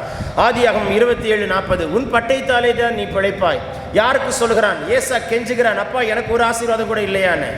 கற்பனை பண்ணி அப்பா சொல்கிறார் ஏசாவை கூப்பிட்டு, நான் உன்னை ஆசீர்வதிக்க விரும்புகிறேன், நீ போய் கொளுத்த மிருகத்தை அடித்து கொண்டு வான்னு போகிறான். வேட்டையாடி, வனவாசி அல்லவா, வேட்டையாடி நல்லா கொளுத்ததை அடிச்சுட்டு ருசியாக சமைச்சிட்டு, நல்லா சமைக்கக்கூடிய திறமை உள்ளவன் ஏசா. நல்லா ருசியாக சமைச்சிட்டு ஒரு கனவோடு கற்பனையோடு வருகிறான். எங்கள் அப்பா எனக்கு ஒரு பெரிய பிளெஸிங் வச்சிருக்கிறாரு, இந்த பிளெஸிங் எனக்காகவே காத்திருக்கிறது என்று வருகிறான். வந்து பார்க்கறதுக்குள்ளே அவன் அதிர்ச்சி அடைந்து போயிட்டான். அவன் வர்றதுக்குள்ளதாக யாக்கோபு ஏசாவுடைய வஸ்திரத்தை எடுத்து போட்டுட்டு, நான் தான் ஏசா வந்திருக்கேன்னு பொய்ய சொல்லி அத்தனை ஆசீர்வாதத்தை வாங்கிட்டான். ஈசாக்கு கண்ணுக்கு அப்பம் கண்ணு குருடா போச்சு, மகனுக்கு அது வாய்ப்பாக போச்சு. இருக்கீங்களா இல்லையா? யோசிச்சு பாருங்க. இப்போ ஏசா வந்து நிற்கிறான், அப்பா எனக்கு ஒரு ஆசீர்வாதம் கூட இல்லையா, இத்தோடு அவன் என்னை 2 முறை வஞ்சித்து போட்டானேன்னு கதறுகிறான் ஏசா. அப்பொழுது தான் ஈசாக்கு தன் வாயிலிருந்து ஒரு ஆசீர்வாதமான வார்த்தை தருகிறான். என்ன வார்த்தை தருகிறான்? உன் பட்டயத்தாலே நீ பிழைப்பா. எல்லாம் சொல்லுங்க, சத்தமா சொல்லுங்க. நான் சொல்லுகிற பட்டயம் கர்த்தருடைய வசனம் தான் உன்னை பிழைக்க வைக்கும். இந்த பட்டயம் தான் உன்னை பிழைக்க வைக்கும். இதை நான் சுமந்தேன், இதை என்னை மதுரை மாநகரத்துக்கு கொண்டு வந்திருக்கிறது. அல்லேலூயா. இதை நான் சுமந்தேன், இது என்னை வேறொரு மாநிலத்துக்கும் மாவட்டத்திற்கும் கொண்டு போகிறது. இது என்னை தேசங்களுக்கு கொண்டு போகிறது. தேசங்களின் வாசல்களை திறக்கிறது. இதுதான். எந்த மீட்டிங்கும் நான் கேட்டு போனதே கிடையாது இது வரைக்கும். என்னுடைய ஆவிக்குரிய வழிநடத்தி கொண்டு வந்து என்னுடைய ஆவிக்குரிய தகப்பன் எனக்கு சொல்லிக் கொடுத்த ஒரு வார்த்தை, எந்த மீட்டிங்கும் நீ கேட்கக்கூடாது, உன்னை தேடி வந்தால் மட்டும்தான் நீ போகணும். ஆனால் அதுக்காக நீ ஜெபிக்கணும், ஆயத்தமாக இருக்கணும். அப்படி தான் நாங்கள் ஜெபிக்கிறது உண்டு. இன்று வரைக்கும் எதையுமே நான் கேட்டு போகலை, கர்த்தராக தான் கொண்டு போகிறார். உன் பட்டயத்தாலே நீ பிழைப்பாய். கர்த்தருடைய வசனம் தான் உன்னை பிழைக்க வைக்கும். ஆண்டுடைய வசனத்தை பிடியுங்கள், வசனத்தை மனப்பாடம் பண்ணுங்க, வசனத்தை புசிங்க, வசனத்தை சொல்லி ஜெபிங்க, அதில் அற்புதம் நடக்கும். ஆதியிலே வார்த்தை இருந்தது, அந்த வார்த்தை தேவனிடத்திலிருந்து, அந்த வார்த்தை தேவனாய் இருந்தது, அந்த வார்த்தை மாம்சமாய் கிறிஸ்துவை வெளிப்பட்டது. கிருபையினாலும் சத்தியத்தினாலும் வெளிப்பட்டார், வார்த்தையாலே உண்டாக்கினார். ஆதியாம் புஸ்தகம் 1ஆம் அதிகாரமே சூப்பர் நேச்சுரல் சாப்டர். உண்டாக கடவுது எல்லாம் சூப்பர் நேச்சுரலாக கர்த்தர் உண்டாக்கினார். வாயிலிருந்து புறப்படுகிற வார்த்தை எல்லாம் வசனமாக இருக்கணுமே தவிர, வாயிலிருந்து புறப்படுகிற வார்த்தை எதுவுமே தீமையாக இருக்கக்கூடாது. நீ பிழைக்கணும்னா வாயிலிருந்து வசனமாக வருமானால் அது உங்களை பிழைக்க செய்யும். கெட்ட வார்த்தை வரக்கூடாது, எதிர்மறையான வார்த்தை வாயில வரக்கூடாது, அவதூறான வார்த்தை வாயில வரக்கூடாது. சில நேரங்களில் மனைவி சொல்லும், இந்த ஆளை கட்டினது என் தலையெழுத்து, எக்கா வேறு வழியே இல்லை, கிளவியார வரைக்கும் நீ அவர் கூட தான் வாழ்ந்தாகணும். ஆமாம், ஐயாவும் சொல்வார், உன்னெல்லாம் கட்டினதுக்கு ஒரு புருஷன் சொன்னார் மனைவியை பார்த்து, உன்னை கட்டி எனக்கு என்ன பிரயோஜனம் சொல்லிட்டு சொந்தக்காரன் வீட்டுக்கு போகும்போது இந்த காரத்தை சொன்னாரான். சொந்தக்காரன் வீட்டுக்கு போயிட்டு திரும்பி வரும்போது சொன்னாரான், அது ஒரு பணக்காரங்க சொந்தக்காரங்க போல இருக்கு பார். அந்த வீட்டுக்கு போயிட்டு வந்தோமே, அந்த வீட்டில் ஒரு பிள்ளை இருந்துச்சு பற்றியா, அந்த பிள்ளை தான் எனக்கு கட்டணும்னு சொல்லி என் வீட்டில் பேசி வச்சுருந்தாங்க. கடைசியில் பார், அந்த பிள்ளை ஒரு மாதம் பற்றியா 3 லட்சம் சம்பாதிக்கிறா, உன்னை கட்டி எனக்கு என்ன பிரயோஜனம்னா. இந்த பொம்பளை சொன்னா, நீ பேசாமல் அங்கேயே இருக்க வேண்டியது, நீ இங்கே வந்தேன்னா. இருக்கீங்களா இல்லையான்னு தெரியல. அல்லேலூயா. இப்படியெல்லாம் டயலாக் கூடாதீங்க, பிரயோஜனமே கிடையாது. கடைசி வரைக்கும் அதுதான். மிக்சி கிரைண்டர்லாம் மாற்றலாம், இங்கெல்லாம் மாற்ற முடியாது. உன் பட்டயத்தால் தான் நீ பிழைப்பாய். கர்த்தருடைய வசனம் தான் உன்னை பிழைக்க வைக்கும். வாயிலிருந்து புறப்படுகிற வார்த்தை முக்கியம். ஒவ்வொரு வார்த்தையும் பிசாசுக்கு, நீ சிந்திப்பது பிசாசுக்கு தெரியாது. அவன் சாத்தான் அவன் மண்டலத்தில் எப்படி திட்டமிடுறான் தெரியுமா? ஒரு ரகசியத்தை சொல்கிறேன், கேட்டுக்கோங்க. சாத்தான் அவன் மண்டலத்தில் எப்படி திட்டமிடுகிறான்னு தெரியுமா? நீங்கள் சிந்திக்கிறது அவனுக்கு தெரியாது. நீங்கள் பேசுறீங்க தெரியுமா வார்த்தை, அதை வச்சு தான் அவன் பிளான் பண்ணுறான். எனக்கு வாழவே பிடிக்கலன்னு சொல்லி பாருங்க, 5 வருஷம் வாழ முடியாமல் ஆக்கிடுவான். என் தலையெழுத்துன்னு சொல்லி பாருங்க, 10 வருஷம் தலையெழுத்தாக மாற்றிடுவான். இதை பெற்றதுக்கு 2 அப்படின்னு சொல்லி பாருங்க, கடைசியில் 2 எருமாடு மாதிரி தான் அது இருக்கும். உங்கள் வாயிலிருந்து புறப்படுகிற வார்த்தை வச்சு தான் சாத்தான் பிளானே பண்ணுவான். ஆகையினால தான் இந்த வீடு எனக்கு சரியே கிடையாது, இந்த வீட்டுக்கு வந்ததுலேருந்தே சரியில்லை, இந்த வீடே எனக்கு சரியில்லை, அடக்கடவுளே, அது பிசாசு ஆயுதமாக எடுத்து அந்த வீடை உனக்கு சரியில்லாமல் மாற்றிடுவான். உனக்கு கைப்பிடிச்சதுலேருந்தே எனக்கு பிரச்சனையாகவே இருக்குது சொல்லி பாருங்க, கடைசி வரைக்கும் கைப்பிடிச்சது அது பிரச்சனையாக தான் உங்களுக்கு இருக்கும். உங்கள் வாயின் வார்த்தை வச்சு தான் அவன் ஆயுதமாய் தாக்குவான். அப்போவே சொன்னேன், ஆம்பளை பிள்ளை பெற்றுட்டு பொம்பளை பிள்ளை பெற்றுட்டு வந்திருக்கிறேன், உன்னெல்லாம் வச்சு என்ன பண்ணுறது சொல்லி பாருங்க. அந்த பொம்பளை பிள்ளை உனக்கு கண்ணியாக தான் மாறும். பொம்பளை பிள்ளைய ஆம்பளை பிள்ளைய நீங்கள் என்ன மேனுஃபேக்சரிங் கம்பெனி ஓனரா என்ன? கர்த்தர் தான் கொடுக்குறாரு. ஆமேன்னு சொல்லிட்டு போங்க, சத்தமாக சொல்லுங்களேன். ஒரு தங்கச்சிக்கு ஒரு பெண் பிள்ளை பிறந்தது. 2வது முயற்சி ஆண் பிள்ளை தர வேண்டும். 2வதும் பெண் பிள்ளை. அண்ணா ஜோமெண்ட் இப்போமாவது ஒரு ஆண் பிள்ளை தருமா, 3வதும் பெண் பிள்ளை. நான் சொல்கிறேன் 4வது ஏன் ட்ரை பண்ணக்கூடாதுன்னு. இருக்கீங்களா இல்லையா? நாளை ஐயோ அண்ணா தெருதில்ல, அமைதியாக உட்காரு, கர்த்தர் உனக்கு என்ன தராரோ தரட்டும். பிலிப்புக்கு 4 பெண் பிள்ளைகள் தான், 4 தீர்க்கதரிசிகளை கர்த்தர் வைத்தார். உன் பட்டயத்தாலே நீ பிழைத்து. கர்த்தருடைய வாயிலிருந்து புறப்படுகிற கர்த்தருடைய வசனம் தான் பிழைக்க வைக்கும். பிள்ளைகள் அப்படிதான் இருப்பாங்க, அடவடித்தனமாக தான் இருப்பாங்க. நீ எண்ணெய் பூசி ஜெபம் பண்ணுங்க. எத்தனை தீர்க்கதரிசிகிட்ட கூட்டு போனாலும் ஒரு செகண்ட் கை வச்சு அனுப்பிடுவாங்க. பெற்ற தாய் பெற்ற தகப்பன் ஜெபிக்கிற ஜெபம் தான் பிள்ளைகளுக்கு ஆசீர்வாதம். மரித்து போன 12 வயசு பிள்ளை, மரித்து போன பிள்ளை இயேசு யாரை கூட்டிட்டு போனார்? பேதுரு கூட்டு போனார், யோவானை கூட்டு போனார், யாக்கோபு அழைத்து கொண்டு போனார். அதே சமயத்தில் இயேசு தாய் தகப்பனை தான் உள்ளே அழைத்து கொண்டு போனார். தாய் தகப்பனுக்கு தான் பிள்ளைகளை குறித்த பாரம் தெரியும். வாலிப நாட்களில் பிள்ளைகள் அப்படி இப்படி தான் இருப்பார்கள். நம்ம தான் கர்த்தருக்குள்ள சரியாக நடத்தி கொண்டு போகணும். வசனம் தான் வாயில் இருக்கணும். வாயில திறந்த வசனமாக தான் வரணும். விசுவாச வார்த்தையாக வரணும். அவிசுவாசம் வரக்கூடாது. வாழ பிடிக்கல, செத்து போகிறேன், இருக்க பிடிக்கல, நான் இருந்து என்ன பிரயோஜனம், நான் வேஸ்ட்டு, நான் தண்டம், இந்த மாதிரி வார்த்தையெல்லாம் பயன்படுத்தாதீங்க. இதெல்லாம் சொல்ல கர்த்தர் அழைக்கல. சிறியவனை புலிதிலிருந்து எடுக்கிறவர், எளியவனை குப்பையிலிருந்து எடுக்கிறவர், பிரபுக்களுக்கு ராஜாக்கள் மத்தியில் பந்திருக்க செய்கிறவர், சின்னவனை 1000 மாற்றுகிறவர், ஞானிகளை வெட்கப்படுத்தும்படி பேதை தான் தெரிந்து கொண்டார். ஆமீன் சொல்ல மாட்டீங்களா? கர்த்தரை தேடுங்கள், அப்பொழுது பிழைப்பீர்கள். கர்த்தரை தேடுங்க, வசனத்தை தேடுங்க, தேடி வாசிங்க. கர்த்தருடைய வசனத்தை தேடி எவ்வளோ ரகசியம் அதுக்குள்ள இருக்கு தெரியுமா? இதுல இருந்தா கர்த்தர் என்கிட்ட பேசிட்டு இருக்கிறார், இதுல இருந்தா கர்த்தர் எனக்கு வெளிப்படுத்தி கொண்டிருக்கிறார், இதுல இருந்தா எனக்கு ரகசியங்களை காண்பிக்கிறார், இதுல இருந்தா மறைபொருட்களை காண்பிக்கிறார். ஒரு பகுதி எடுத்தா எனக்கு அதற்குள்ளே போய் நான் பைத்தியமாய் உள்ளே போய் விடுவேன். கொஞ்ச நேரம் நைட்ல தூங்கும்போது, கார் ஓட்டும் போதுல சிந்தையெல்லாம் வசனத்தை குறித்த யோசனையாகவே இருக்கும். இந்த அனுபவம் உங்களுக்குள் இருக்கட்டும். வசனத்தை பிடிங்க, வசனத்தை வாசிங்க, ஒரு வசனத்தை உள்வாங்கி அதுக்குள்ள தியானம் பண்ணுங்க. எப்படி கர்த்தர் பிழைக்க செய்றார் பாருங்க. ஒன்றுமில்லை, இன்னைக்கு காலையில் வாசித்த வேத பகுதி தான் உங்களுக்கு ஏசாயா தீர்க்கதரிசன புத்தகம் 11ஆம் அதிகாரமா மன்னிக்கணும், ஏசாயா 6ஆம் அதிகாரத்தை வாசிச்சார் ஐயா. ஏசாயா தீர்க்கதரிசன புத்தகம் 6ஆம் அதிகாரத்தை வாசிக்கும் போது உசியா ராஜா மரணம் அடைந்த பின்புனார். உடனே எனக்கு ஆண்டவர் வசனத்துக்குள்ள கொண்டு போயிட்டார். உடனே ஆவியானவர் உள்ள கொண்டு போயிட்டார். உசியா ராஜா மரணம் அடைந்த பின்பு தான் ஏசாயாவுடைய கண்ணை திறக்குது. உசியா ராஜா மரணம் அடைந்த பின்பு தான் கர்த்தருடைய வார்த்தை ஏசாயாவுக்கு வருது. அவனுடைய மரணம் ஏசாயாவை தொற்றிருக்கிறது. அவன் தோல்வியோடு தான் முடித்தான். ஆனால் இவனுக்கு இந்த தோல்வி தனக்கு வரக்கூடாது என்று அவன் உரிந்து கொண்டான். இவன் துணிகரமாய் உள்ளே நுழைந்தான். அவன் துணிகரமாய் பேசினான், இவனுக்கு ஐயோ, அவனுக்கு ஐயோ, இவனுக்கு ஐயோ, அவனுக்கு ஐயோ என்று. ஆகையினால் தான் வாயின் வார்த்தை எப்பொழுதுமே துணிகரமாய் இருக்கவே கூடாது. கோபம் வந்தாலும் பாவம் செய்யாதீர்கள் என்று வேதம் சொல்கிறது. பாலை கிடைத்தல் வெண்ணையை பிறப்பிக்கும், மூக்கை பிசைதல் ரத்தத்தை பிறப்பிக்கும், கோபம் சண்டையை பிறப்பிக்கும். சண்டை மட்டும் போடாதீங்க, சண்டை போட்டு பிரயோஜனமே கிடையாது. தயவுசெய்து அண்ணா அக்கா, சண்டை போட்டு என்ன சாதிச்சிங்க? சண்டை போட்டு என்னத்தை கண்டீங்க? ஸ்தோத்திரம், ஒன்றுமே கிடையாது. ஒரு சம்பவம் நடந்தது எனக்கு ஞாபகத்துக்கு வருகிறது, போகட்டும் கவனிங்கள். எனக்கு காதுக்கு ஒரு செய்தி வந்தது, நான் இன்னும் போய் பார்க்கவில்லை. ஒரு மாவட்டத்தில் ஒரு பகுதியில் அவங்களுடைய நிலம், அவர் ஒரு ரியல் எஸ்டேட் பிஸ்னஸ் பண்ணிட்டு இருக்கிறார். அவருக்கு அந்த விற்கவே இல்லை அந்த நிலம். என்னன்னோ போராடிப்பா இருக்கிறார். 5-6 வருடங்களாய் விற்கப்படாமல் என்னை 2 முறை அழைத்து ஜெபித்தார். நானும் ஜெபிச்சுட்டு வந்துட்டேன். ஒரு நாள் யோசித்தார், இதை நான் பொருத்தனையோடு செய்தால் என்ன என்று சொல்லி என்னை அழைத்து, அண்ணன் இதில் உங்களுக்கு எவ்வளோ வேணுமானோ எடுத்துக்கோங்கன்னார். எனக்கு ஒன்றும் வேண்டான்னு, இதில் நான் வாங்கி என்ன பண்ண போகிறேன், எனக்கு அவசியம் இல்லை என்று சொன்னேன். மறுபடியும் அலைபேசியில் பேசிக்கொண்டு, உங்களுக்கு ஒரு 15 சென்ட் நான் தரலான் இருக்கேன் அப்படின்னார். எனக்கு ஆண்டவர் சொன்னார், யார் ஓசியில் கொடுத்தாலும் வாங்காதரா தம்பி, உன்கிட்ட இருக்கிறத கொடுத்து வாங்கினார். ஆகையினால சரி என்று சொல்லி நான் ஜோம் பண்ணேன். நானே என் மனைவி உபவாசம் போட்டோம். எப்படி எங்களை அந்த வசனம் தொட்டுச்சுன்னா, அந்த வார்த்தை தொட்டுச்சுன்னா, அந்த மனுஷன் சொன்ன ஒரு வார்த்தை என்னன்னா, அந்த நிலம் இந்த இருக்கும், ரோட்டுக்கு அந்த பக்கம் அவருடைய நிலம் இருக்கும், ரோட்டுக்கு இந்த பக்கம் ஒரு எசக்கியம்மன் கோயில் இருக்கும். அமாவாசை பௌர்ணமியான பேய் ஓட்டிகிட்டு இருப்பாங்க.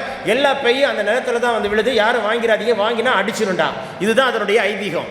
இதை கேடும் பொழுது என் ஆவில நான் சூடுண்டானேன். இப்படி ஒன்னா சரி பார்த்துடலாம், நீயா நானா பார்த்துருவோண்டா, அப்படி ஒரு விசுவாசம் வந்ததுனால தான் நான் அதை சுதந்திரித்தேன். அது இப்பொழுது எங்கே இருக்குன்னு எனக்கு தெரியாது. நான் போய் பார்த்து பல வருடங்கள் ஆயிற்று. பிறகு எனக்கு காதுக்கு செய்தி வந்து, அண்ணே உங்கள் இடத்துக்கு முன்னே ஒருத்தர் வீடு கட்டிட்டான், உங்கள் நிலத்தையும் சேர்த்து 2 அடி சேர்த்து வந்து காம்பவுண்டு போட்டிருக்கானே அப்படின்னா. அப்படியா, அவனை கர்த்தர் ஆசீர்வதிப்பாருன்னு. இருக்கீங்களா இல்லையா? நீங்களா இருந்தால் என்ன பண்ணியிருப்பீங்க சொல்லுங்க? நீங்களா தான் என்ன பண்ணியிருப்பீங்க? அடிச்சு புரண்டு ஓடி ஒரு சர்வேரை வர சொல்லி நான் அளந்து பார்த்து, நீயா நானா பார்த்துருவோன்னு முட்டி இருக்கீங்களா மோதி. நான் சொன்னேன், அவன் எல்லாத்தையும் எடுத்து போய் சொல்லுன்னு. ஆமின்னு சொல்ல மாட்டீங்களே. என்னை பொறுத்த வரைக்கும் உனக்கு சண்டை போடுறதுக்குலாம் எனக்கு பலன் இல்லை தம்பி. நீ அடுத்த இடத்துல உட்காந்துன்னா அது உனக்கு தான் சாபம், சந்ததிக்கு சாபம். சாபத்தின் மேலே சாபத்தை சம்பாதிச்சுட்டு உட்காந்துருக்கிறேன். நான் ஆசீர்வாதமாக உட்காந்துருப்பேன். எனக்கு இது போல 10 நிலங்களை கர்த்தர் இலவசமாகவே கொடுக்க வல்லவராக இருக்கிறார். ஆமின்னு சொல்ல மாட்டீங்களா? இதுதான் கர்த்தருடைய பிள்ளைக்குள்ள அடையாளம். மோதாதீங்க, முழங்கால் போடுங்க, கர்த்தர் மாத்திடுவாரு. இதுக்கப்புறம் எனக்கு என்ன சம்பவித்தது என்று தெரியவில்லை. நான் அதை குறித்து யோசிக்கவும் இல்லை, நான் போய் பார்க்கவும் இல்லை. கர்த்தர் சாட்சி, சொன்னவர் உண்மை உள்ளவர், பார்த்துப்பார், அவர் பார்த்துப்பார். எனக்கு என்ன கவலை? எனக்கு நான் கேட்டேன்னா, நான் கேட்காமலே வந்து ஆசீர்வாதம் தானே, அவர் பார்த்துக்கொள்வார். அவ்வளோதான், அவசியம் கிடையாது. முட்டி மோதாதிருங்கள், எதற்குமே வாக்குவாதம் பண்ணாதீங்க, சண்டை போடாதீங்க. ஈசாக்கினுடைய ஆசீர்வாதத்தின் ரகசியமே அவன் வாக்குவாதம் பண்ணவில்லை, சண்டை போடவில்லை. கேராரின் மெய்ப்பர்கள் அபிமெலேக்கியர் அவனை வந்து எதிர்த்தார்கள். ஆனால் அவன் சண்டை போடலை, வாக்குவாதம் பண்ணலை. சற்று தள்ளி வேறொரு துறவை தோன்றுகிறான், அதற்கு ரெகபோத்தை கொடுத்தார். வாக்குவாதம் பண்ணாதவனுக்கு ரெகபோத்தை கொடுப்பார், சண்டை போடாதவனுக்கு ரெகபோத்தை கொடுப்பார். ஒரு ஊற்றை உண்டாக்க செய்வார். உன்னுடைய வாழ்க்கையில் நீ ஆசீர்வாதங்களை ஊற்று உண்டாகும்படி, ஆசீர்வாதம் உண்டாகும்படி, ஊற்று பெருக்கெடுக்கும்படி, ஆசீர்வாதம் பெருக்கெடுக்கிற ஆசீர்வாதங்களை உன் கையின் பிரயாசத்தை நீ சாப்பிடுவா. உன் கையினாலே கர்த்தர் ஆசீர்வதிக்க வல்லவராக இருக்கிறார். ஆமென் சொல்ல மாட்டீங்களா? பட்டயம் தான் பிழைக்க வைக்கும், கர்த்தருடைய வசனம். வேதம் சொல்லுகிறது, மாம்சத்தோட ரத்தத்தோடும் போராட்டம் அல்ல. மனிதனோட சண்டை போடாதீங்க, கர்த்தருடைய வசனம் தான் பிழைக்க வைக்குது. இதை சொல்லுங்க, இதை அறிக்கையிட்டு ஜெபிங்க. பைபிள் இப்படி நடந்திருக்கு, எனக்கு நடக்கணும். பைபிள்ல இது வந்திருக்கு, எனக்கு வரணும். வேதத்தில் இப்படி சொல்லியிருக்கு, எனக்கு நடக்கணும். இப்படி சொல்லி ஜெபித்து பாருங்கள், எம் தேவன் நிச்சயம் செய்வார். ஆமென் சொல்ல மாட்டீங்களே? ஆதியாகமம் புத்தகம் 32ஆம் அதிகாரம் 30ஆம் வசனம்.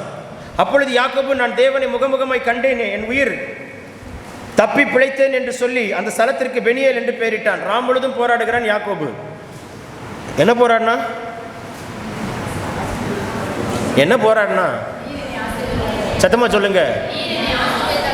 நீர் என்னை ஆசீர்வதித்தால் ஒழிய உம்மை போக விடேன்.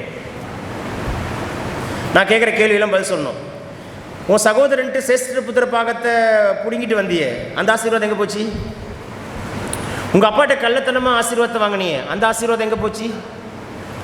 உன் மாமனார் வீட்டில் புள்ளியும் கருப்பும் வரியும் பலம் உள்ளதெல்லாம் உன் பக்கமாக சேர்ந்தது, அந்த ஆசீர்வாதம் எங்கே போச்சு? உனக்கு உன் மாமனார் ராகேல் லேயால் ராகேல் சில்பால் இருக்கீங்களா, ராகேல் பில்கால் லேயால் சில்பால் 4 கல்யாணம் பண்ணியே, அது என்னாச்சு? 10 பிள்ளைகளை 12 பிள்ளைகளை பெற்றெடுத்தி, அந்த ஆசீர்வாதம் என்னாச்சு? என்ன ஆயிற்று? எத்தனை ஆசீர்வாதங்கள்? சகோதரன் சேஷ்ட புத்திர பாகத்தை வாங்கிட்டு வந்தியா, அந்த ஆசீர்வாதம் எங்கே போச்சு? இப்போ தேவனுடைய பாதத்தை விட தொடை சந்து சுழுங்கல் அளவுக்கு போராடுகிறான் முழு ராத்திரி. என்னை ஆசீர்வதித்தால் ஒழிய உம்மை போக விடே. இந்த ஆசீர்வாதங்கள்லாம் உனக்கு என்னாச்சு யாக்கோபு? இதெல்லாம் உனக்கு நிரந்தரமான ஆசீர்வாதம் இல்லைல்ல? அப்போதான் ஆண்டவர் உன்னை பார்த்து கேட்குறாரு, உன் பேர் என்னன்னு கேட்குறாரு. ஆண்டவருக்கு உன் பேர் தெரியாதா என்ன? தெரியும், தெரிஞ்சுதான் கேட்டார். உன் வாயால் சொல்லு, நீ யாருன்றதை உன் வாயினாலே அறிக்கையிடுன்னு சொன்னார். அவன் சொன்னான், நான் யாக்கோபு என்றான். யாக்கோபு என்றால் என்ன தெரியுமா அர்த்தம்? எத்தனை தான் அர்த்தம். இன்னொரு ஞான அர்த்தம் இருக்கிறது, பிடித்துக் கொள்கிறவன்.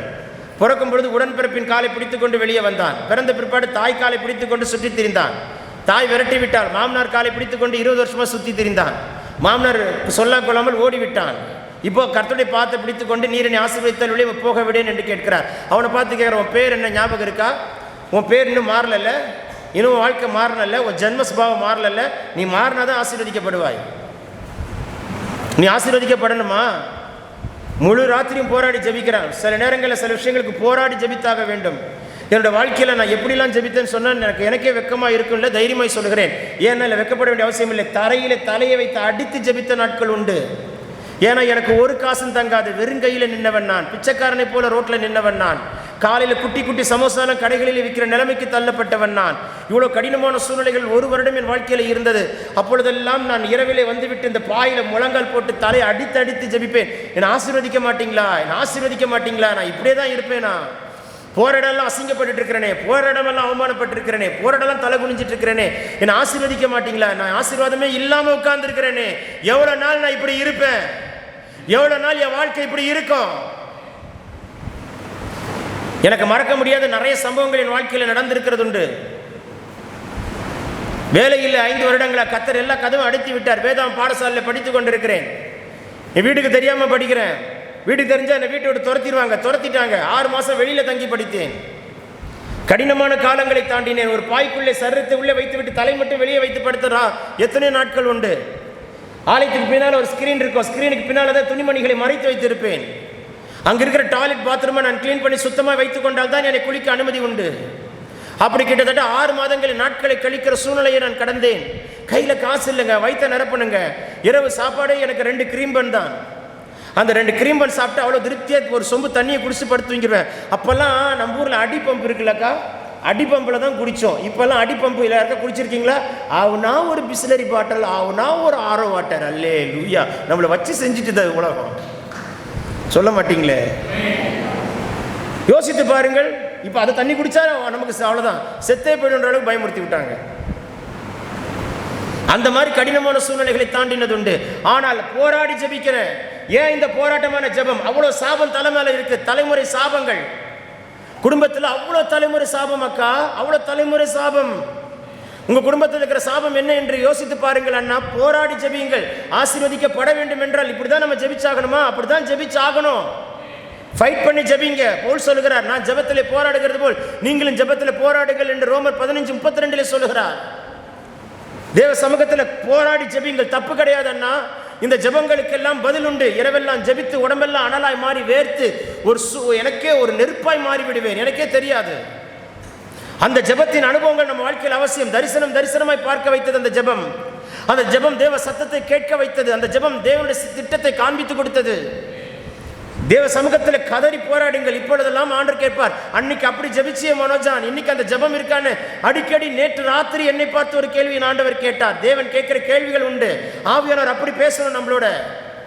பரிசுத்த ஆவியானவர் நம்மளோட அப்படி பேசுகிற அனுபவம் நமக்கு தேவை. ஏன்? நம்மளை பிழைக்க செய்கிறவர் கர்த்தர் அல்லவா? போராடி ஜெபியுங்கள். என்னை ஆசீர்வதித்தால் ஒழிய உம்மை போக விடேன்.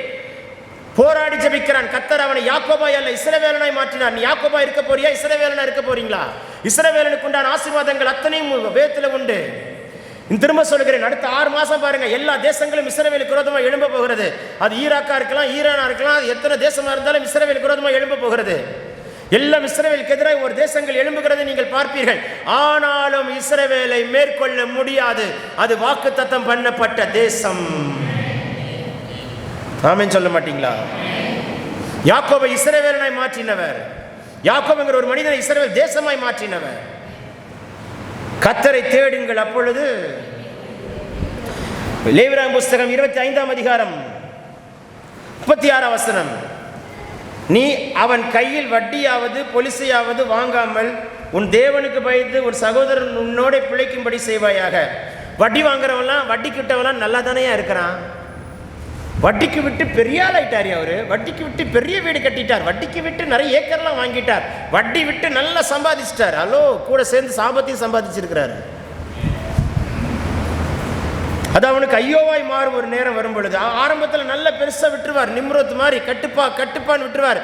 பெரிய வானபரியந்தான் ஒரு கோட்டையை கட்டினா, திடீரென்று கட்ட விட்டு ஃபவுண்டேஷன் போட விட்டு கட்ட விட்டு கடைசியில் தரமட்டம் ஆக்கிட்டாராம். ஆண்டவர் சில நேரங்களில் விட்டுருவார். அப்படி துன்மார்க்கனுக்கு விட்டுருவார். நீ கட்டுன்னு விட்டுருவார். அநியாயமாய் சம்பாதிச்சு, அநியாயமாய் கொள்ளையடிச்சு, இந்த உலகம் பாருங்க, அநியாயமாய் சம்பாதிச்சு, அநியாயமாய் கொள்ளையடிச்சு, ஏமாத்தி பிழைத்து. யோசிச்சு பாருங்க, இந்த உலகம் அப்படித்தானே இருக்குது. யோசிச்சு பாருங்க, அவெல்லாம் அநியாயமா சம்பாதிக்கிறவன் நல்லா தானே இருக்கிறான். இப்பதான் வந்தார் இவர் ஏரியா கவுன்சிலரா, திடீர்னு ஒரு பெரிய வீடு கட்டிட்டார். சரி, போய் தொலைட்டோம், அதை பத்தி நான் பேச வேண்டாம். ஆனால் உன் கை சுத்தமா இருக்கட்டும். சுத்தமான கை. சாமுவேல் சொன்ன தீர்க்கதரிசி சொன்னான், உங்களிடத்திலிருந்து ஏதாவது ஒரு ஆட்டையோ ஒரு காலையோ நான் எடுத்ததுண்டா, ஒரு புறாவை நான் வாங்கினதுண்டா? இந்த கைகள் சுத்தமான கைகள். இந்த கைகள் சுத்தமான கைகள். ஆண்டவர் சுத்தத்தை எதிர்பார்க்கிறார். வாழ்க்கையில பாருங்களேன், ஜீவனுக்கு போகிற வாசல் இடுக்கமா தான் இருக்கும். பரிசுத்தமா வாழ்றது ரொம்ப கஷ்டம். உண்மையா வாழ்றது ரொம்ப கஷ்டம். சுத்தமா வாழ்றது ரொம்ப கஷ்டம். ஆனா அது ஜீவனுக்கு போகிற வாசல். ஆமென் சொல்ல மாட்டீங்களா?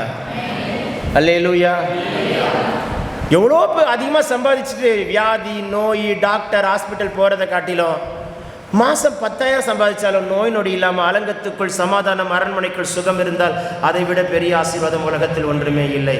சொத்துல பெரிய சொத்து, அலங்கத்துக்குள் சமாதானம், அரண்மனைக்குள் சுகம். எல்லாம் சொல்லுங்க, அலங்கத்துக்குள், அரண்மனைக்குள், அலங்கத்துக்குள், அரண்மனைக்குள் சுகம். ஓட்டு வீடாக இருந்தாலும் சுகமாக இருந்தால் கர்த்தருடைய பார்வைக்கு அது அரண்மனை. சத்தமாக சொல்லுங்களேன், அலங்கத்துக்குள்ள. சத்தமாக சொல்லுங்களேன், உன் அரண்மனைக்குள்ள, உன் பேலஸில் சுகத்தை வைக்கிறாராம். அல்லேலூயா. உன்னுடைய அலங்கத்தில் சமாதானத்தை வைக்கிறார். பெரிய பங்களா வீட்டில் உட்காந்துட்டு சமாதானம் இல்லாமல் அடிச்சுக்கிறத காட்டிலும் சாதாரண ஒரு 2 அறை உள்ள வீட்டில் சமாதானமாக வாழ்கிற சந்தோஷம் உலகத்தில் ஒன்றுமே கிடையாது. நல்ல ஒரு ஆமென் சொல்லுங்கள். எனக்கு சொன்ன சில நபர் சொன்னதை கேட்டிருக்கேன். நான் வாழ்ந்து கொண்டிருக்கிறது அமெரிக்க ஐக்கிய தேசத்தில் ஐயா. என் சொந்தக்காரெல்லாம் நினைக்கிறான், இந்த இந்தியா தேசத்தில் இருக்கிற சொந்தக்காரெல்லாம் சொல்கிறான், அவனுக்கு என்ன குறை, அவன் நல்லா ஆகாவோன்னு அமெரிக்காவில் ஜம்முன்னு வாழ்கிறானே. ஆனால் நான் சொல்கிறேன், என் வீட்டில் சுத்தமாக சமாதானமே கிடையாது. என் வீட்டில் சுத்தமாக சுகமே கிடையாது, நிம்மதியே கிடையாது. அதுக்கு நான் இந்தியாவிலே இருந்துட்டு போகலாமான்னு கூட யோசிக்கிறேன். நான் புலம்பிக் கொண்டிருக்கிற மனிதர்கள் சொன்னதை நான் கேட்டிருக்கிறேன். சமாதானத்தை நீ எந்த தேசமும் உனக்கு சமாதானத்தை கொடுக்காது, பரலோகம் தான் உனக்கு சமாதானத்தை கொடுக்கும். ஆமீன் சொல்ல மாட்டீங்களா? அல்லேலூயா. கர்த்தரை தேடுங்கள், அப்பொழுது பிழைப்பீர்கள். 8ஆம் புஸ்தகம் 21ஆம் அதிகாரம் 8ஆம் வசனம். அப்பொழுது கர்த்தர் மோசேயை நோக்கி, நீ ஒரு கொள்ளிவாய் சர்ப்பத்தின் உருவத்தை செய்து அதை ஒரு கம்பத்தின் மேல் தூக்கி வை. கடிக்கப்பட்டவன் எவனோ அவன் அதை நோக்கி பார்த்தால் பிழைப்பான். இஸ்ரவேலர்கள் இச்சையிலேயும் பாவத்திலேயும் விழுந்து போனார்கள்.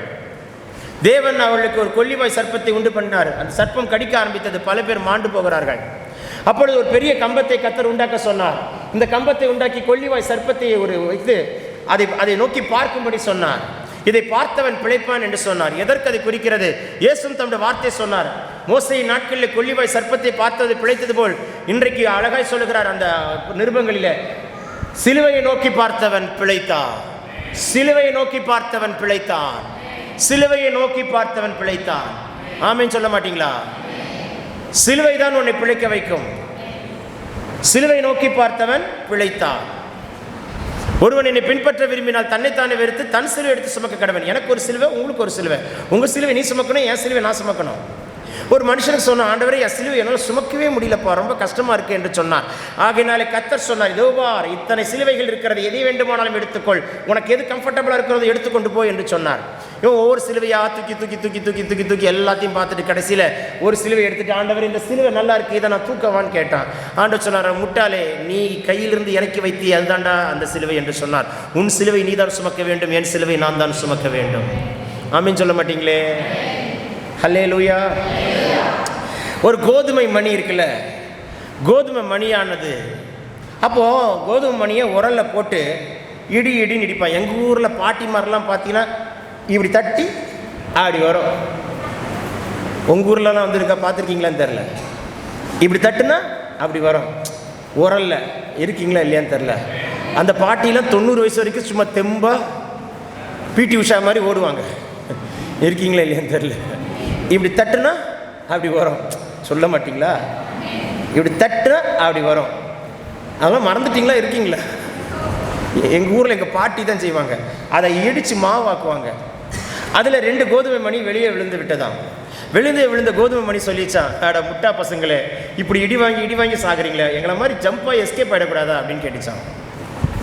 வெளியில் இருக்கிற 2 மணிகளுக்கு அவ்வளோ சந்தோஷமாக, நாங்கள் எஸ்கேப் ஆகிவிட்டோம், நாங்கள் தப்பி விட்டோம், நாங்கள் பிழைத்து விட்டோம் என்று நினைத்ததாம். உள்ளே உத வாங்கி அந்த மணிகள் எல்லாம் மாவாய் மாறிவிட்டது. பிறகு பார்த்தா அந்த மாவெல்லாம் எடுத்து ஒரு டப்பால் அடைத்து உள்ளே வச்சவொடனே வெளியில் இருக்கிற மணிகள் சொல்லிதான், அட முட்டா பசுகளே, தப்பிச்சிருந்தா நாங்கள்லாம் ஜாலியாக வெளியில் அப்படி சந்தோஷமாக இருக்குமே, இப்படி போய் ஒரு டப்பாக்குள்ளே போய் அடைச்சி மாட்டிட்டு உட்காந்துருக்கீங்களடா அப்படின்னு சொல்லிச்சான் 2 வெளியில் இருக்கிற மணிகள். பிறகு எல்லாம் அடைத்து முடிந்த பிற்பாடு உள்ளே இருக்கிற அந்த உரல் எல்லாம் சுத்தம் பண்ணிவிட்டு அந்த பாட்டிமா பெருக்க ஆரம்பித்தாங்களாம். இருக்கீங்களா? இந்த 2 மணிகள் நினைச்சதான், நம்மளை எங்கேயோ கொண்டு போகிறாங்கன்னு. கடைசியில் அந்த 2 மணிகள் குப்பை தொட்டியில் போய் உட்காந்துச்சாங்க. இப்போ 2 மணிகள் சொல்லுதான், பேசாமல் நம்ம உத வாங்கியிருந்தா, புடமிடப்பட்டிருந்தா, மாவா மாறியிருந்தா, பல ஆயிரங்களுக்கு ஆசீர்வாதமாக இருந்திருப்போமே அப்படின்னு அது பின்னால் யோசித்ததாம். இருக்கீங்களா இல்லையான்னு தெரியல. உடைக்கப்பட்டால் உருவாக்கப்படுவாய். சிலுவை சுமக்கிற அனுபவம் நமக்கு வரட்டும். அதுதான் நம்மளை பிழைக்க வைக்கும். கர்த்தருடைய சிலுவை பிழைக்க வைக்கும். பைக்கில் ஒரு சிலுவை தொங்க விட்டால் பிழைக்க வைக்குமா? இந்த காரில் ஒரு சிலுவை தொங்க விட்டால் பிழைக்க வைக்குமா? இல்லை கழுத்தில் சிலுவை தொங்க விட்டால் பிழைக்க வைக்குமா? இல்லை. உன் கர்த்தர் உனக்கு தந்த சிலுவையை சுமந்து கொண்டு தேவ திட்டத்தை செய்து முடித்தால் தான் நீ பிழைப்பாய். ஆமேன் சொல்ல மாட்டீங்களா? கர்த்தரை தேடுங்கள், அப்பொழுது பிழைப்பீர்கள். நியாயாதிபதிகளின் புஸ்தகம் 15ஆம் அதிகாரம் 19ஆம் வசனம். அப்பொழுது தேவன் லேகியில் உள்ள பள்ளத்தை பிளக்க பண்ணினார். அதிலிருந்து தண்ணீர் ஓடி வந்தது. அவன் குடித்த போது அவன் உயிர் திரும்ப வந்தது. அவன் பிழைத்தான். ஆனபடியால் அதற்கு என்ன கோரி என்று பெயரிட்டான். அது இந்நாள் வரைக்கும் லேகியில் இருக்கிறது. சிம்சோனுடைய வாழ்க்கையில் சாகர நிலைமைக்கு தள்ளப்பட்டான். தொடர்ச்சியான 3 யுத்தங்கள், தொடர்ந்து போராடின 3 யுத்தங்களிலே அவன் பலனற்று போய்விட்டான். அப்போ அவன் சாகர நிலைமைக்கு போகும்போது அவனுக்கு ஒரு பள்ளத்தாக்கிலே ஒரு தண்ணீரை கர்த்தர் ஓடி வர பண்ணினார். அந்த தண்ணீரை அவன் குடித்து அவன் உயிர் பிழைத்தது. சிம்சோன் என்று சொன்னால் சூரியனை போல என்ற அர்த்தம். அவனை கர்த்தர் பிரகாசிக்கிற சூரியனாய் கர்த்தர் வைத்தார். யாருக்கும் இல்லாத பலனை சிம்சோனுக்கு கொடுத்தார். நான் சின்ன பிள்ளையா இருக்கும்போது சண்டே கிளாஸ் படிக்கும்போது எப்படி தெரியுமா சிம்சோனை காட்டினாங்க? இப்படி ஆர்ம்ஸ்லாம் வச்சு 6 பேக்லாம் வச்சு காட்டினாங்க. இருக்கீங்களா இல்லையா? உங்களுக்கெல்லாம் காட்டிக்காங்களான்னு தெரியல, எனக்கு அப்படி தான் காட்டினான். நானும் நினச்சேன் சிம்சோன்னா இப்படி ஆர்ம்ஸ்லாம் வச்சுருப்பாரு, 6 பேக்லாம் வச்சுட்டு. இருக்கீங்களா இல்லையா? அப்படி தான் நான் நினைத்தேன். ஆனால் சிம்சோன் அப்படி அல்ல, நம்மை போல தான். கர்த்தருடைய ஆவியானவர் அவன் மேல் இறங்குவார், அவ்வளோதான். அவனுக்கே தெரியாதாம் எங்கிருந்து பலன் வருது என்று. கர்த்தருடைய ஆவியானவர் அவன் மேல் இறங்குவாராம். கழுதையினுடைய பச்சை தாடை எலும்ப எடுத்தான், 1000 பேர் அடிச்சு கொண்டு போடுவானாம். கர்த்தருடைய ஆவியானவர் அவன் மேல் இறங்குவாராம். ஒரு நரியை பிடிக்கிறது கஷ்டம், இன்னொரு நரி வாழை பிடிக்கிறது கஷ்டம். நரி பார்த்துருக்கீங்களா?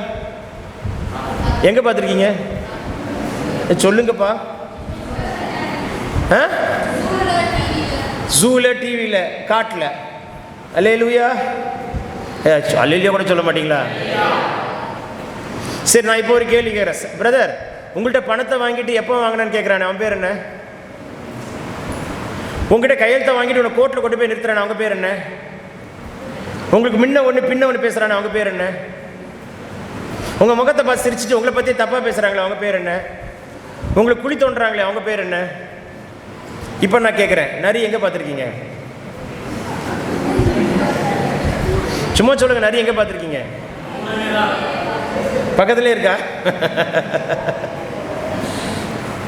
நரிகளை கட்டுகிற அபிஷேகம், பிசாசின் தந்திரங்களை முறிக்கிற அபிஷேகம், மனுஷனுடைய தந்திரங்களை உடைக்கிற அபிஷேகம், சிம்சோனுக்கு கொடுக்கப்பட்ட அபிஷேகம். அது 3 நாள் மீட்டிங் நடந்தது. சிலர் 3 நாள் கூட வராமல் இருந்திருப்பாங்க, அது அவங்களுடைய பாடு.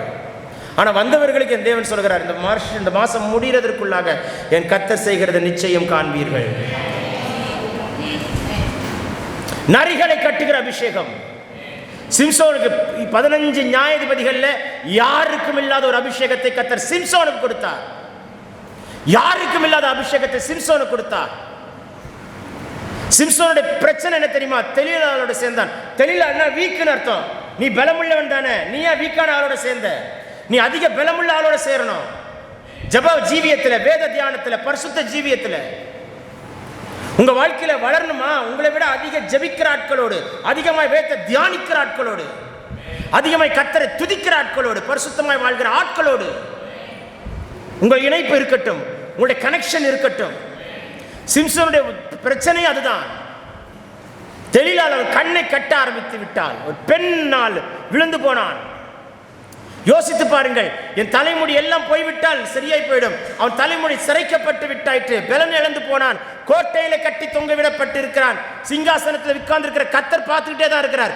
எல்லாமே கர்த்தர் பார்த்து தான் இருக்கிறாரு. ஆனா இரக்கமுள்ள தேவன் பார்க்கிறார். இப்பவாது இவன் கூப்பிடுவானான்னு பார்க்கிறாரு. கூப்பிட்டு பார், இப்ப கூப்பிட்டு பார், உனக்கு ஒரு பலனை நான் தரேன்.